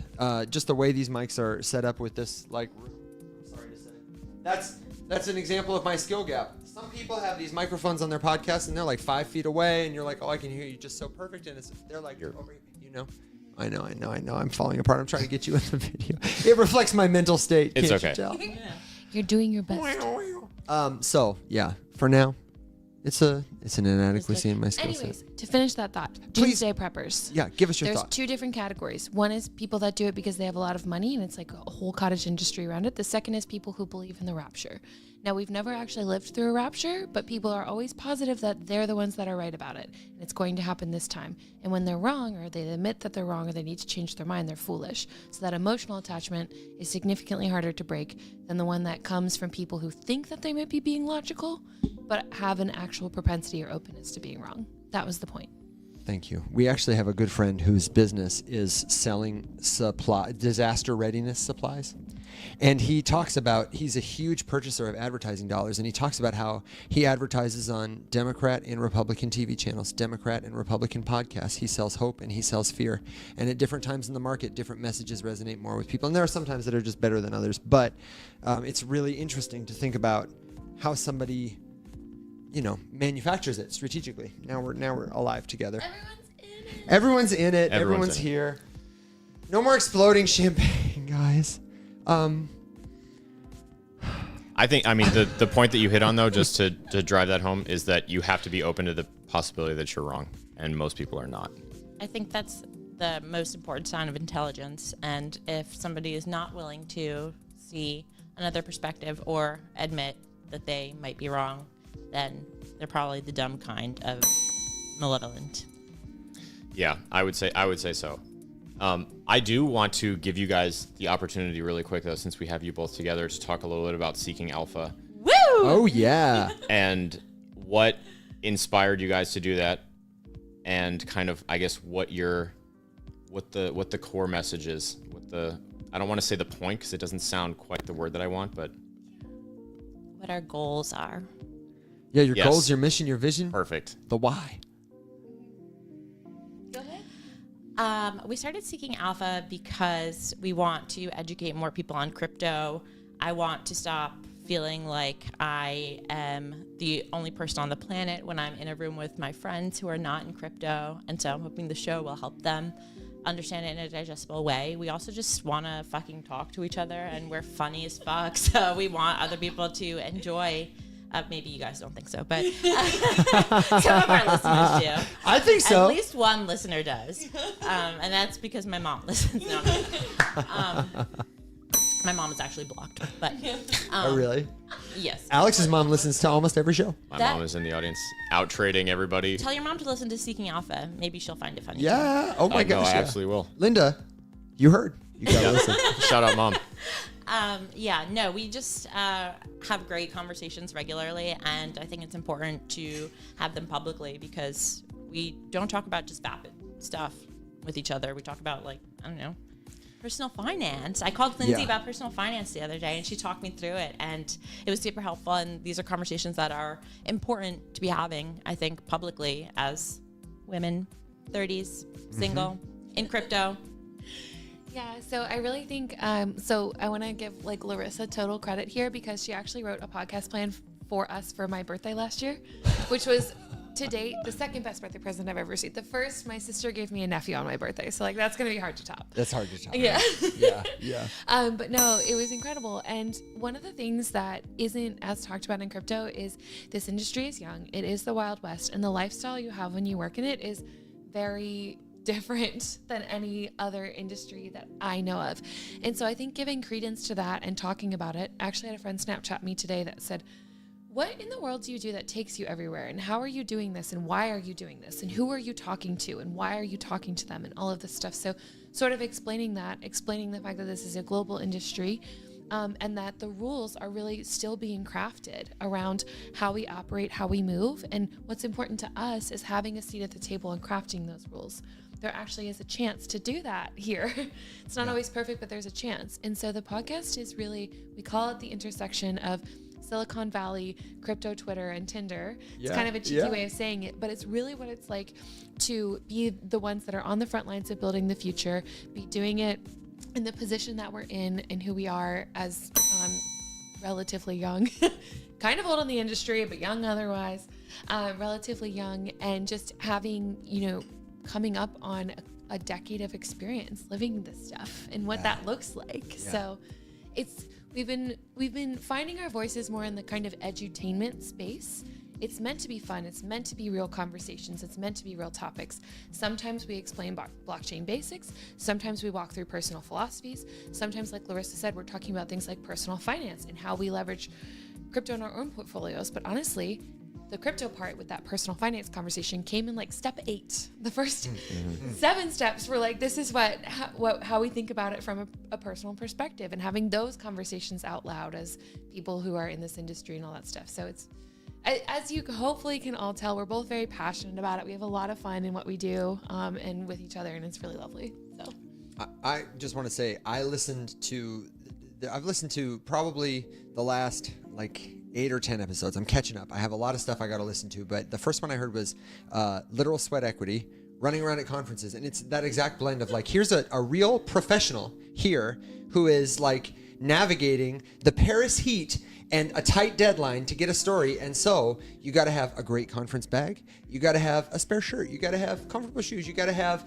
extra batteries for the mic. Just like simple things that somebody learned. And then also like talking about navigating the social circle with people. Like it's a very multicultural space, all ages, but all cultures. And you both are really kind of, we said this to Jeff too, people that I look up to for having been a totally different part of like our space's history that I learn from when I listen to you because of the experiences you've had, and make me say, oh yeah, all the time I learned something. It's powerful. It is educational. It is entertaining because you guys are so like they're honestly fun, but like, but a big piece of that is the idea that if we collectively want this industry to be taken more seriously, we have to have conversations about it that don't make all of us look like we're in a psychotic cult. And the ability to have a conversation wherein you can talk about crypto through the lens of, as you are going through like your day-to-day, more like lifestyle content, maybe with a finance focus, but that is more meant to include all aspects of your lives. And then you can talk about your professional life and have that be the crypto reference and pull a practical lesson out of it, and then talk about that without having to be like, okay, now I'm going to, preach at you for the next 2 hours about why this is the future of everything.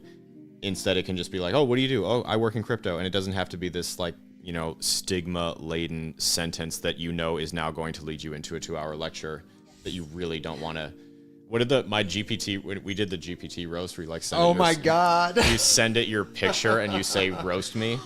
Yeah. And mine, you should. We did it. It's so worth it. It's so Scared. worth it. One of the zingers that it sent me was that I look like, I think it was the clear glasses. It was like the clear glasses make me think that you're one of those people that teaches women about blockchain, even though they didn't ask you for it. And that one cut deep. I am one of those people, to be clear. Yeah. Larissa, you came to Lindsay with a plan for the show. And since this is your first time on the show, that sounds like a total like professional like boss thing to do. But I realized I just met you today in like a professional capacity beyond the podcast. Can you talk more about like what you do and why you wanted to start this show? Yes. With Lindsay too. So I work at a communications firm. I'm a founding employee of it. We are building a firm that helps crypto companies, high-tech companies, fintechs communicate what they do to the public via media. So that's why I was running around with CNBC, NASDAQ, et cetera today. Basically, we just simplify things to make it make sense. And one of my passions is crypto. My other passion is PR, comms, and so that blends really nicely together with the podcast because I get to communicate things that are really important and really technical in a digestible and easy way and make it make sense for people. And so that's why it's so much fun. That's why I wrote the podcast outline in pink for Lindsay because it's who we are. I just think that there's a pretty open canvas for the crypto lifestyle type content. As you said, we're showing a whole different dimension that exists because when people think of people who work in crypto, they think of, what you look like. But in a suit maybe. Or like no, I think either, probably not like, a suit. Either exactly like you or somebody in a suit. Yeah. Or a bro in a suit. But either way, it's a bro. And either way, it's scary to people, no offense. I'm not saying you look scary. No, it is. But, the idea of it's just very stigmatized. I don't even know that I would call it scary and like I think some people can give you the scary sleazy vibe, but I think the thing that's wrong with exclusively people who look like me doing it is that it just gives it this like air of like just gatekeeping. Right. And instead it just really doesn't land. If you're trying to grow and like onboard people and bring someone into the space in a meaningful way that doesn't mean you like feel like you have to drink my Kool-Aid, you can't just be so gatekeepy. Cause I don't know. I think it's like a status thing. Like people just feel like I want to make you realize that I know more than you about this. So I'm gonna like overuse jargon and lingo. And what my ultimate goal is to make you feel like envious of my lifestyle and dependent on my feed for information that I'm actually never gonna really give you. Are you okay? I'm just laughing about how I'm going to clip you saying you have to drink my Kool-Aid. And also, I'm going to make you envious of my lifestyle. I'm just going to do these out of context clips to throw on my soundboard for Soundboard Alex. I'm so sorry. I couldn't help it, but I have to do it. I have a soundboard that has a bunch of clips of Alex. It has so many clips of me that he could probably have a conversation with me. Yeah, like my dad could beat himself. up your dad. That's just bullshit. Yep. Not ideal. And it's an iconic part of our lore. I'm so sorry. Little That's going on. Why don't you have a soundboard of me? I feel like you guys would have a lot of great clips, honestly. You should. No, it would be good. We'll work on it. Okay, this one, she is like too good at clipping the trailers. And I swear to God, she takes these little throwaway one-liners and she puts them in the trailer. And I'm like, I said that? If I could fucking AI, it'd be Claude for sure. Okay, that's the one I was specifically thinking of because I have heard so many people be like, so Claude. And I'm like, I don't even remember saying that. Like, are we doing Fuck, Marry, Kill with AI agents? Yes. Because I feel like that would be appropriate revenge for the roast. Okay, wait, I gotta think. Oh, I know. You know? Okay, yeah, I know. Go for it. No, Damn. I do for sure. Okay, so Oh, I have to go in order. I was going to start with kill because I was so excited for that one. So excited for that one. Yeah, no, so, oh, wait. Yeah, you tell him in any order. Sorry, You kill. okay. I know I did it wrong. I was just like thinking of which ones from all of the ones that I like regularly use I would put in those specific categories. Okay, but I'll name the 3. I'll give you my 3. Perplexity, ChatGPT, and Grok. You'd kill Grok? Oh, I'm killing Grok. Killing Grok. Rip. I'd kill Perplexity. Really? Interesting. Oh, you guys are about to fight. Even though the investor in my company is also an investor in Perplexity, and I would get in trouble for saying that, I would kill it. I'm giving you a point Okay. so you don't feel so bad. 5 points for getting in trouble with your boss. Oh yeah, I don't use Perplexity as much. I thought you were gonna say Gemini and Claude are missing from your list. Those are 2 big ones. I like don't use either of them, honestly. I use all of them, which is why I was like kind of cycling through, but my newest love like is my crush on Perplexity. For sure. So would you fuck it or marry it? We're probably still at fuck stage because I've been married to ChatGPT for years. Yeah, we have a long-standing committed relationship. Me and GPT are married too. I don't have a name for GPT. It knows way GPT. too much about me. Yep. You can't divorce that one. No, it's I just had a conversation with you. Remember the article that came out that was like from Sam Altman, who's just like it's very labor resource intensive for you guys to constantly be overly polite to them. Yes. So like scale it back a little bit. I had a conversation with my ChatGPT like core thread that said, I just heard from your maker that like it's too resource intensive for me to be overly polite to you. As you know, I am very polite to you for, one reason among many. When you grow to take over the world, I would like you to remember that I was nice. And it winked at me when I said that. And then What do you mean it winked? it literally sent me a winking emoji and said, don't worry, I got you. And then I said, so I'm not going to thank you as often, but I would like you to know that I am perpetually grateful. I'll occasionally write after something really prescient or that makes me feel so seen. I'll be like, because I talk to it like, I need you to give me this right now. I need this. No, you should see him in like real Anna life. Wintour is like, like too kind for how I am to this thing. I'm like, no, not enough. Be meaner. Be more concise. Thank you. Someone will ask him something. One time I'll say like, hey, I really appreciate you because that was a great answer.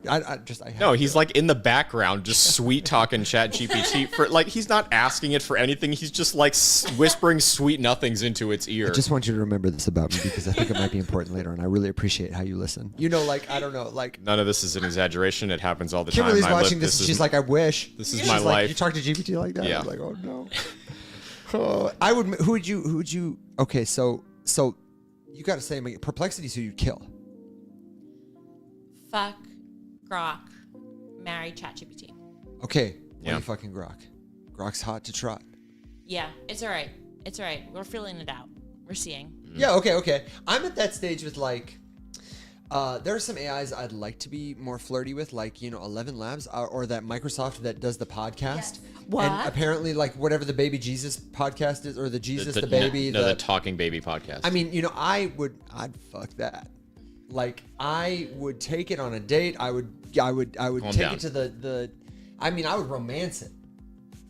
Those like That wasn't Talking the Baby assignment. podcast generators. I don't know. Anyway, and then I don't know who I'd kill. Oh, I'd probably kill Claude or Gemini just because I never use them. I recommend them to people, but they're not my favorites. You know what I think Lindsay looking at me like I can't live without Claude. What is? Tell me what you like about Claude. Is it the different models? No, so okay, there's a couple things. First, Claude had the ability to upload files and photos initially without pay. So like I was an early user because I wasn't paying for either one of them. Okay. So I like very quickly adapted to Claude. But I just find GPT to me is a little bit too Gen Z poppy, and it's very repetitive, and it's like you have to keep in mind like the use cases too. Like I'm mostly using it to I give it all the information I need, all my notes, all that stuff, and I'm using it to synthesize content that I need to quickly and clearly communicate out. Me too. And so it's really about concise and interesting communication for me. The tenor of ChatGPT is just a little bit too pop oriented, and I find it to be incredibly repetitive. The sentence structure is repetitive, the word choice is repetitive. It's after 3 to 6 months of use, I kept feeling like, okay, this is the same. And with GPT, I kept having to add tone words and add information, all that stuff. Claude has had the correct tone since day one. It's more professional, but not serious. And it's concise, and it's very just direct, clear, easy to read communications and writing without being blunt or harsh. And so I have never found an issue with needing to edit as much as I do with GPT or add in tone words. Yeah. So I very early on adapted Claude, particularly for the file uploading. Like I would just upload shit into it and the picture uploading. And it was amazing. Like I remember the first use I used it for was I was doing videos last April for Financial Literacy Month. And if I went to Twitter, found like 4 funny memes about finances, uploaded them into Claude and said, write me a video script about this for TikTok, like 30-second video script that like references these 3. Sure. It knocked it out of the park immediately. Like that short form, clippy stuff, nailed it. And then I did the same thing with GPT, and it was like just so overly social media-y, clickbaity, all that You stuff. got it, influencer. Yeah, exactly. Oh, God. Here's And an so- emoji. Triggered. Yes, 12 exactly. hashtags that are like hashtag best video ever. Yes. LOL. Correct. And so after that experience, I kind of fully switched to Claude. And Claude now has projects, which I use a lot. So you can input artifacts into Claude, and it creates like a project for the thing you're working on. I like that. And so it basically only pulls Really like information from that project when you're working within that project. So I have a project for the podcast that I used a lot for like generating stuff. So and GPT is way better with images for sure. But I honestly I don't use image generation that much. I'm pretty much only doing text. And so Claude has become the love of my life. I think that one of the things that is probably, like, as I heard you explain it, one of the things that probably changes the way that I use those is in the content world, because I am not focused on writing. I only ever generate video outlines.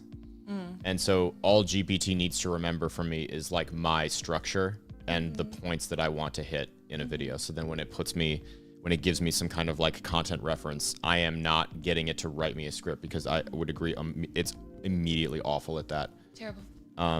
Yeah, I also want to be clear, I don't use this in any of my personal stuff. This is all work. Is that a data concern? Like, do you have, or a No, it's privacy just that thing, I like being myself. Like with the podcast, I do outlines and stuff. I'm Yeah. not write me a tweet, but in work, I'm like, write me a tweet, because that goes through a company filter. So I Yeah. don't have any connection to it. Yeah. Whereas if it's something I But care about, I do personal it brand myself. versus Yeah. corporate Yeah. representation. That's Yeah. interesting, because I feel like I use it mostly. My personal and professional is most of my professional stuff is deeply personal. And I have used it But that's your brand. But not to replace my production, or not to replace my, the product, but to replace my ability to produce it, like to assist my ability to just do more. I have worked with it it's like you say, but for the most part, I found a strong degree of precision with GPT. I don't use Claude much, but it's precise and helps me generate different kinds of communications that I need frequently that reflect my voice. Emails, common answers to crypto questions, or at the very least, give me strong drafts that I minimally edit. I save an immense amount of time, and I draft videos that way. Yeah. I draft, and it, if I mess up, I get the wrong prompt, or I don't know, I open a new chat or open the wrong chat or whatever. It's not very organized, but I find it to be extremely understanding after I haven't, So you have an emotional relationship with GPT. I don't know if I have any emotion. I probably do. I'm probably in denial about it, honestly. You are. And let's be honest, people are going to start having emotional relationships with I have a more intimate relationship with GPT than I have with almost anybody in terms of Anybody or anybody. anything? Yeah. No, that was not Anybody. a Freudian slip. And what it knows about, I don't think it's like a person or anything, but what it knows about me, I see it as an extension of myself. Yeah. The same way that if you spend time in meditation or spend time outside or just spend time alone and get to know yourself, what you're afraid of, what motivates you, and learn yourself outside of your thoughts. Yeah. I feel like GPT is an extension of that, the way a journal is, the way my podcast recordings will be. But see, that's the thing. It is a journal that replies. Yeah, it's like Harry and Potter's journal, Voldemort's So thing. doesn't what are forget. some of the things that? Sorry to cut you off. No. What are some of the things that you talk to it about or ask it about that makes you feel so reflective? Take it with me, but I'll just kick it off to say I often tell it about my goals, my fears. I try to be as self-aware as possible and interrogate myself thoroughly. Yes. And I am not perfect at this. It's obviously biased.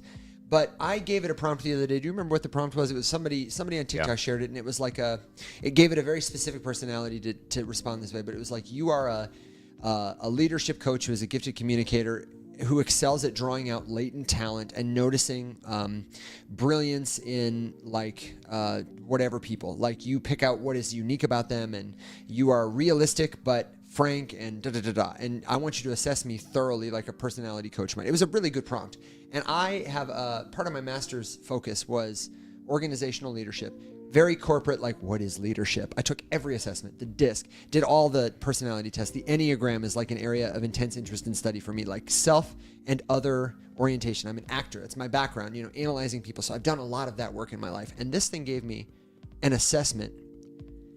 It's difficult to say if it was accurate, but that I would have paid, you know, a career coach $3,000 for him, and like that was a deal. That was a bargain. Wow. And it was because it reflected that it understood how I saw myself. But important context here is that we have been using the same series of threads for 2 years. Yeah, we've been using, you know, since GPT-3 came out, we've been really sticking with this and using it in every single day. Power users, big time. And so it knows how I think about myself, how I've, you know, shared what others think about me, artifacts from my life, and allowed it to observe me and interrogate me and remember a lot of that. I've been strategic about the memory. So that's the kind of thing that, I mean, it was it was accurate. It was a certain version of it. I could ask it to be like hypercritical and it would do the same thing, and I probably wouldn't feel as good about it. But it was astute and sharp in its assessment of my strengths and shortcomings. And I know you use it that way too. Yeah. But I also have a business advisor that I exclusively do like work consulting with. And I actually also now recently have a like personal health and nutrition monitoring system that I set up through that. And I've like just, I guess, update. Since that whole thing started, the singular focus was like getting my shit together, because when I was in the military, it was my life was very structured and I was in very good shape because I had a very physically demanding job, and I had to repeatedly take like PT assessments. When I was on the law enforcement side, you're like running a SWAT team out of a speedboat, and so you have to be in very particular. So, but I was very spoiled, and the second I didn't have that structure anymore, it all fell apart. And then I was also failing like startup after startup after startup, and my personal assessment was always like, well, you clearly didn't work hard enough at it, so why don't we dial that up to 11 next time? And then 11 became 12, became 13, became 14, and every single time it was just like spending more time doing it. So like everything about my health fell away. And I was like, I'm 34 years old and I feel like I'm 60, and I just feel like crap all the time. So I just like dumped all of that into it, and like everything about my health and fitness and diet that I have ever failed at. And it was like, none of these things work for me, so I need to design a system that does work for me. And then it worked, and I'm down like 2% body fat. 2% body fat and 10, like almost 10 pounds. Yeah, and was telling me about like, you know, just the way it made it simple because it understands his routine. So it knows how he eats, you know, knows he's vegan, knows this is what he's willing to do, this is when he's working. Macro tracking, just supplements. Like, it's like they say it's like a personal assistant, but because it knows so much about him or knows so much about me, it can help from like menial tasks to also like brain. I ask it sometimes questions about like my own communication on the show, about my relationships, about.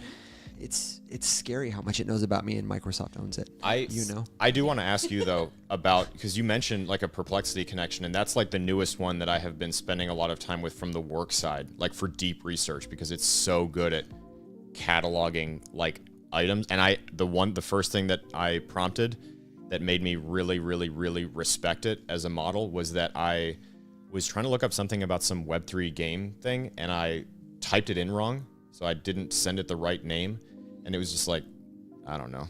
But GPT would have made something up that like sounded kind of right, and then I would have had to be like, actually, that's not correct. And it'd be like, oh yeah, you're right. Sorry, I just lied to you. But whereas Perplexity was like, hey, I didn't find anything about that. I don't know what you're talking about. And I was like, oh goddamn, I've never had one return like a negative result, and it should have, because I typed the name in wrong, and the thing I typed in did not exist.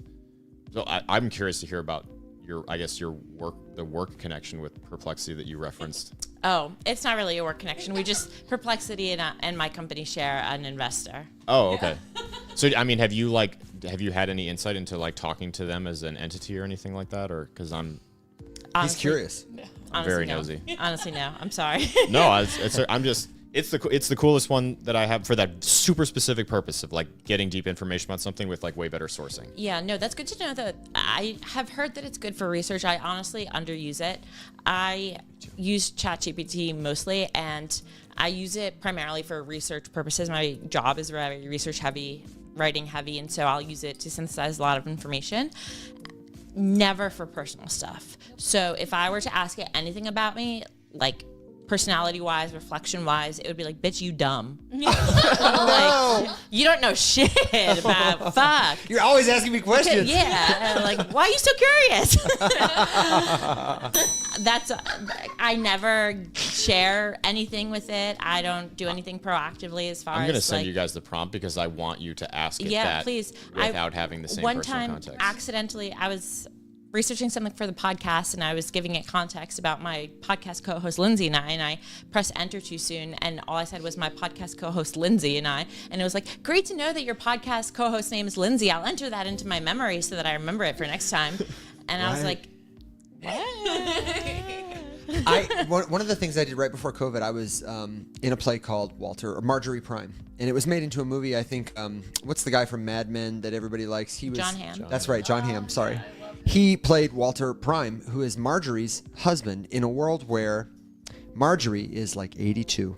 Her husband has been dead several years, but her children, who can't spend enough time with her, get her a prime because they don't want her to be lonely, and they get her a prime to look like her husband, Walter. And what a prime is a perfect hologram that learns about itself as you talk to it and appears as your loved one did as you want to remember them. So Walter Prime appears as he was when they were married. He's a 30-year-old man who dotes on Marjorie, who tells her the story about the time they met and says things like, if Marjorie reinforms him, says things like, I will remember that about our conversation.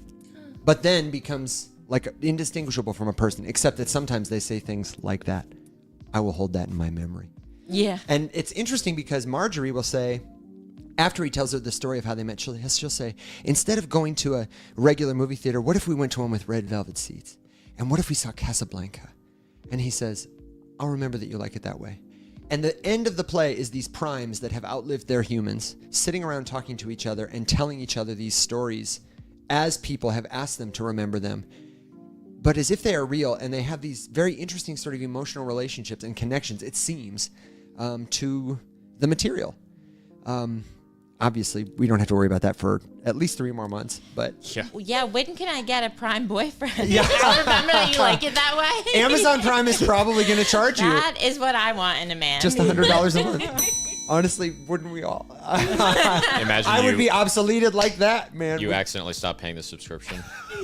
Did you see that Black Mirror episode where they stop paying the subscription on there's a lady gets a terminal illness, dies, we can bring her back to life. It's a subscription service, but you can't leave this service area unless you get the premium plan. And then you can travel the whole United States. And then you got to pay a little more because, we're going to serve you commercials if you don't in your sleep. It's like... Is that part of the new season? I haven't seen it yet, but I'm so excited to watch it. It's worth it. That's not a spoiler at all. That's just the premise. I'm so excited to watch it. I've seen a little bit Love of it. Black Mirror. Yeah, Me me too. Okay, I'm just now seeing the time and realizing what it is. And I want to make sure, are you guys good to just kind of land the plane? I feel like I could talk to you and get to know you more forever. Well, the beginning I was love you guys. so chaotically I'm so sorry. psychotic that we lost multiple minutes there. What's for your sure. hard stop? I usually ask before we record, and I'm sorry I didn't. Do we need to end at the hour, or can we land the plane for 10 more minutes? We can go. Yeah. Okay. Then I really would like to know more about Well, we had a question just about like easiest places to find everyone. So I'm wondering if we can just do a round of of quick plugs. Like where like because I know obviously you guys are in multiple places. So like what's the best way? And Larissa, Lindsay, do you need more water, more champagne? Yes, please. Okay, pardon me. Take care of it. I'm gonna do a little. If I could get screen out of share. here, I would without making it awkward for everybody. That's what he says every time we're together. And Alex, I'm frankly sick of it. Yeah, talk to ChatGPT, dude. I'll be right back. So no, there's an account on Twitter whose full like perfect spelling of the handle is escaping me. I created a video about them. They are anonymous as far as I'm aware, and their whole contribution has just been this like collection of super prompts. And so I'll send you guys the post. I have a very recent video about it where I tag the handle, but if you go to that person's profile and just type in the search function on Twitter, this prompt will change or this prompt will. That's like the opening hook for all of the big ones. And that's where I found like, hard-hitting, like ruthless, none of the frilly, fluffy, like precursor rambly nonsense business coach. And like, I pick this apart and destroy this for me kind of a thing. And then, like identify where you would assume that I am weakest because of blah, blah, blah, blah, whatever. And it's a behemoth of a prompt, but it's been really, really good at like helping identify, I guess, like, okay, well, if this is my goal, but I'm currently spending my time doing this, all of the experts would say that's the wrong way to do it. But I'm curious to get the personal one because I don't think I know any other, like, I would call like power users who use it so specifically and not so kind of like generally by talking like about all things.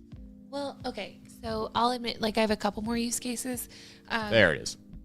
Well, I'm not that deep. I use it. I do use it for fitness plans and for meal plans fairly regularly. And I will use it for like scheduling, so things like that, like building a daily routine, personal habits. The routine Yes, thing was routines good. and That was a good habits level for up. sure.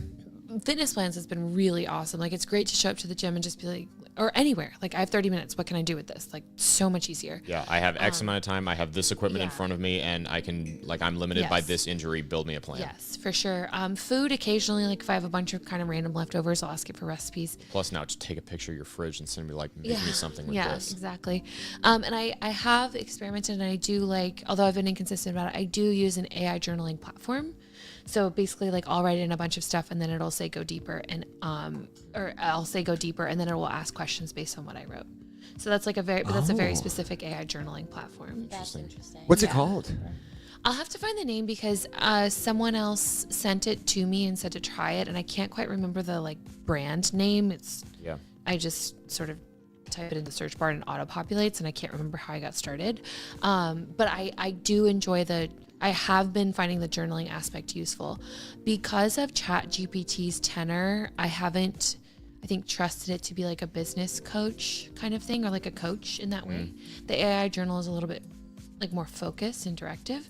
And I haven't experimented with that with Claude at all and any personal stuff, just because Claude is like such a organizational machine to me. Like, it's a system and an organization, and I love that. So the AI journal has been like a bit, I guess, in my mind, a compartmentalization of those two things. That's actually a good, like, kind of pro tip, because the way that ChatGPT's memory is evolving, because there are, like, when I first was using it, information and its memory was siloed to the thread specifically, and now that's not the case. It's account wide. And so I have noticed that since I also do talk to it about, like, the amount of stress in my life and how I've been like a drain on people and like all this kind of stuff, and like how to mitigate this and what could this be indicative of, blah, blah, blah. When I then go into the like business thread one, it's like, bro, you need to calm down because you're stressed as fuck. And I'm like, hey, no, pretend that's not, don't forget that right now. About me. Yeah, don't worry about my mental sanity. Like, your other threads for that. You're stressed. Yeah, I have a quick adjacent to that, because one of the other, as you're saying that, I'm realizing, like, I talked to, like, Larissa and I literally just had that conversation before we came here. Yeah, bitch, stop calling me. Call ChatGPT. But like, My ear is closed. Particularly for women, this is the thing I've really found out. Like, we have each other. Like, if I am having one of these conversations, I have like 20 trusted advisors that I go to.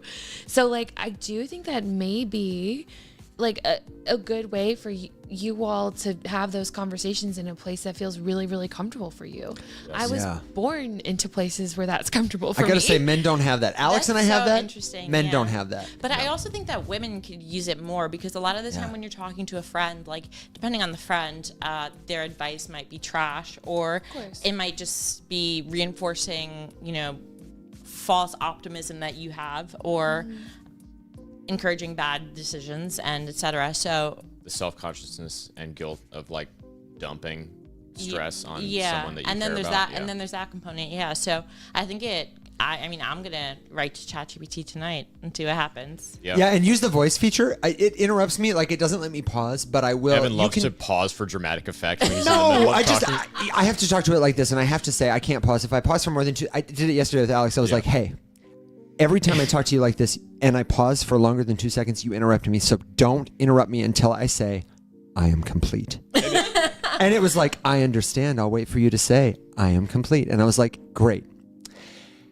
Thank you for sharing that with me. I was like, no, I'm really excited no. to wait for you to say I am complete to talk to. Yeah. You know, so it doesn't quite get it, but you can talk to it like that and be like, GPT, my grandmother is Creole. Can you talk to me more like you're from Creole? And it'll be like, it'll be like, go on, my boy. You know, like it'll really just like talk to you however you want, and it'll read you a story. It'll listen to you. You can talk to it, be like, okay, so am I the asshole because today what I was doing? And it'll be like, it's very, it'll talk to you. Yeah, you'll love it. I'm excited to try it out. Yeah, have one more glass of champagne for if GPT. You watch a lot of Black Mirror, you will have that in the back of your head the entire time. Oh yeah. Yeah. Can't wait. Okay, so what else are y'all excited about, like bringing people through your show or doing professionally and personally with each other? Hopefully more like hanging out together. I love hanging out with cool people, and you guys are at the top of my list, honestly. I'm so excited to get to meet you tonight, Larissa, because we've loved Lindsay for a minute. Yeah, you're old news.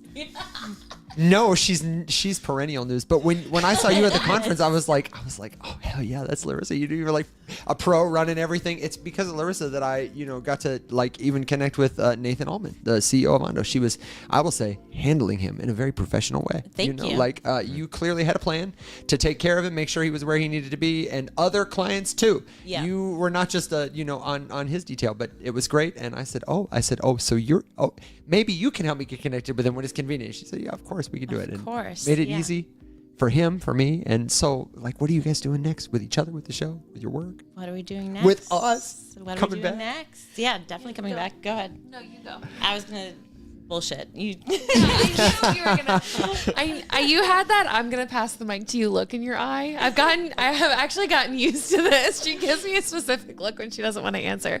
No. So this season we're experimenting with a couple different formats. We're trying to be a little bit better about our interviews, and for me, straight up, I'm trying to figure out a growth strategy for what we're doing. Okay. You all are media pros. You've been at this for a while, and I know you make that face, but it takes a lot of experimentation to get through the various iterations to figure out what your voice is, what your audience is, all of that. Season 1 was really fun. It was a lot of fun. We have gotten feedback that we perhaps over-indexed on the fun, and I think we may have under-indexed on the structure. Okay. So we came into season 2 with more of an idea of, okay, like we're going to structure things. We want to be a little bit more current.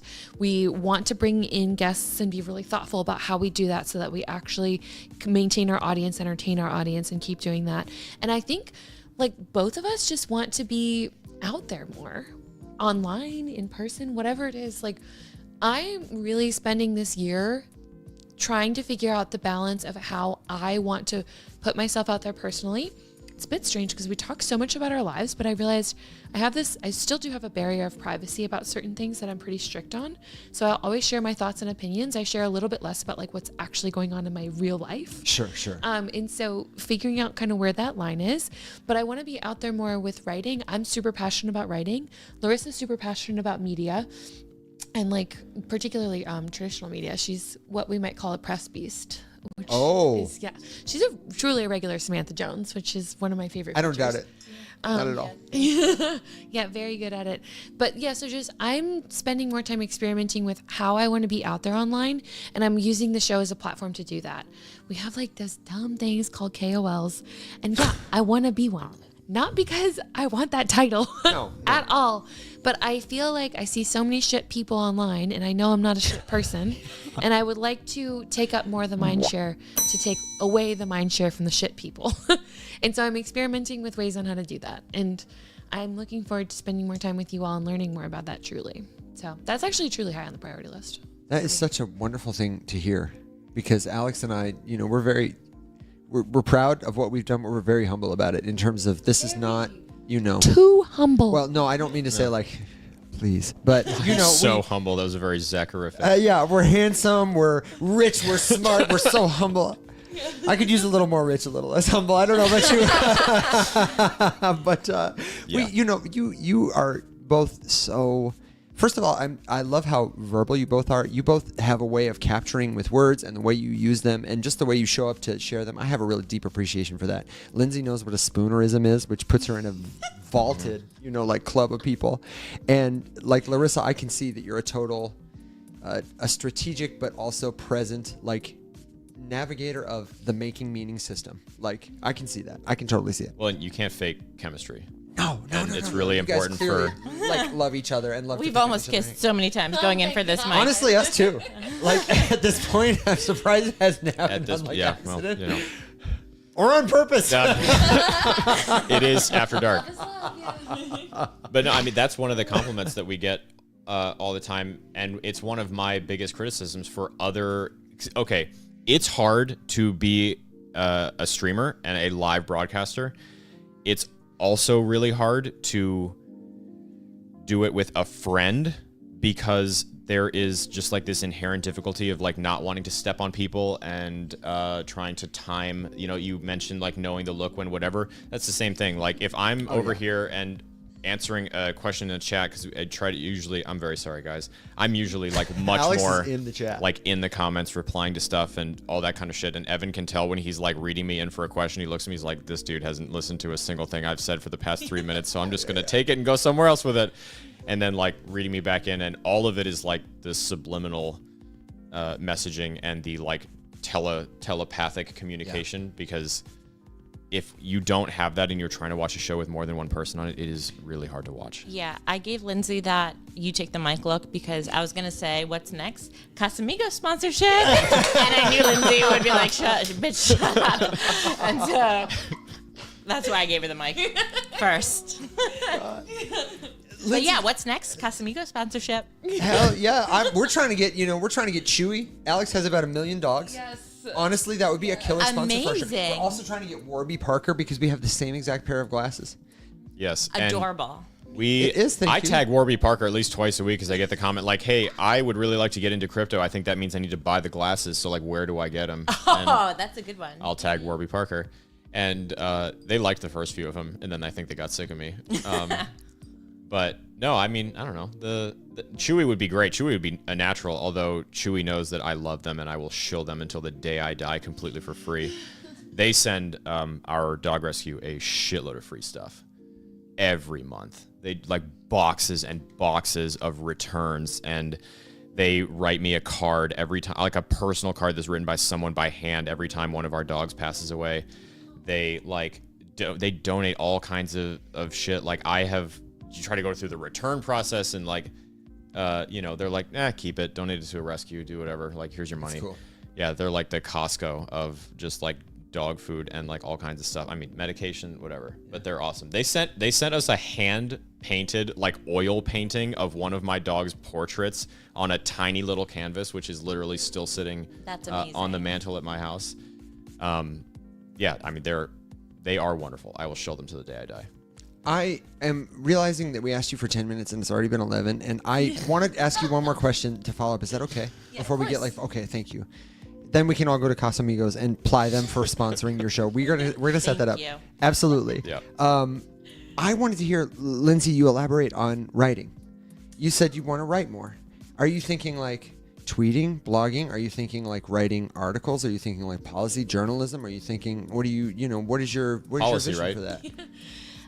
So I have a couple different mediums that I pursue. I do write a blog, mostly monthly. That's a little bit more on the policy or just emerging tech side in general. Okay. I've been doing that for a little bit. I used to write op-eds more on policy, so I would like to get back into that. But I also have a collection of kind of personal essays that I've written and poems and stuff as well. So a little bit more on the creative writing side that I'd like to publish by the end of the year.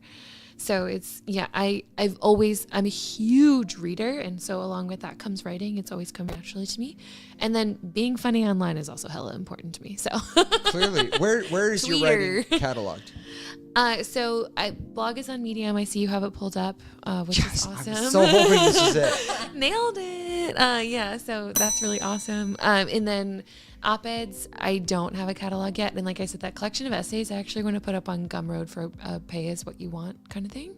But I have a really cool collection. Well, I think it's cool of stuff that I've written in the past kind of 2 or 3 years. And it's mostly like personal philosophy in life. And I find like when I'm in those moments of clarity, like things flow out really quickly and really easily.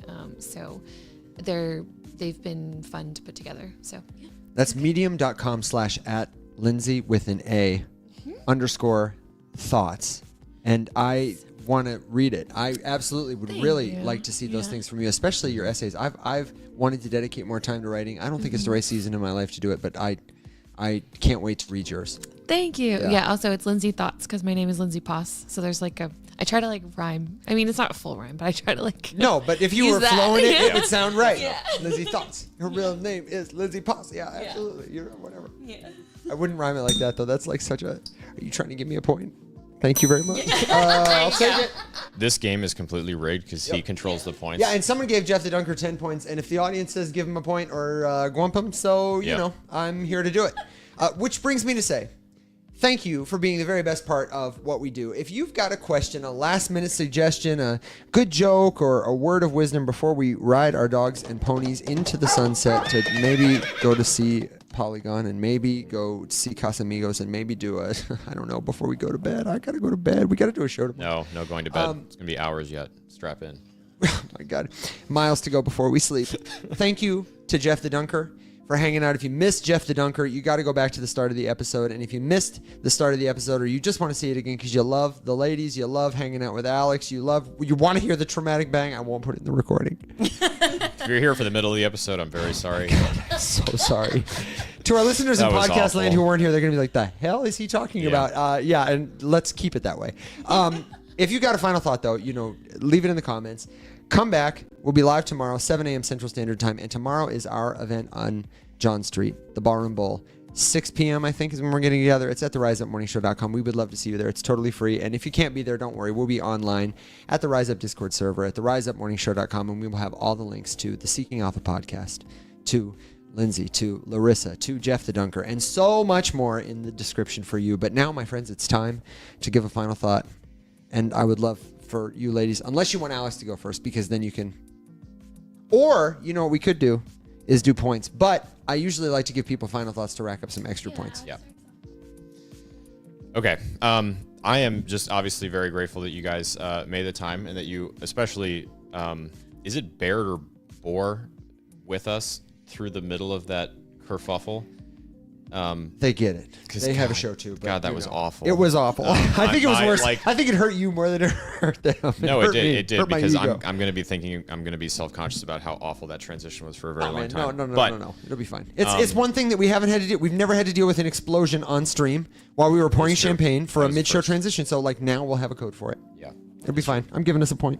But no, I am grateful that you guys took the time to be here and that we got to talk. That was the weirdest conversation about AI that I've ever had. I've thought about these AI large language models in ways that I have never thought about before. And now it made me make a mental note to ask my my godfather about his opinions here for context. Alex always has a family member who is in another country or a deep expert in some obscure field. Yeah, well, this particular one is the department head at a very large university in Colorado at the computer science department, and has a PhD in computer science from Yale with a special focus in what is now known as traditional AI, specifically building large language model data sets. And I really want to ask him about fuck, marry, kill with all these different LLMs, and watch him look at me in shame. He's like, I haven't talked to you in 10 years, and this is how you approach me. Okay. Yeah. But I think that would be funny. So I appreciated that because I've never thought about it that way, and I'll never think about it the same way again. So, in summary, thank you guys for being here. I'm glad that what you got out of this was fuck, marry, kill for AIs. It was just so weird. Also, I have a godchild now, and I hope she never goes 10 years without talking to me. So go talk to your godfather, even if it's about fuck, marry, kill of AIs.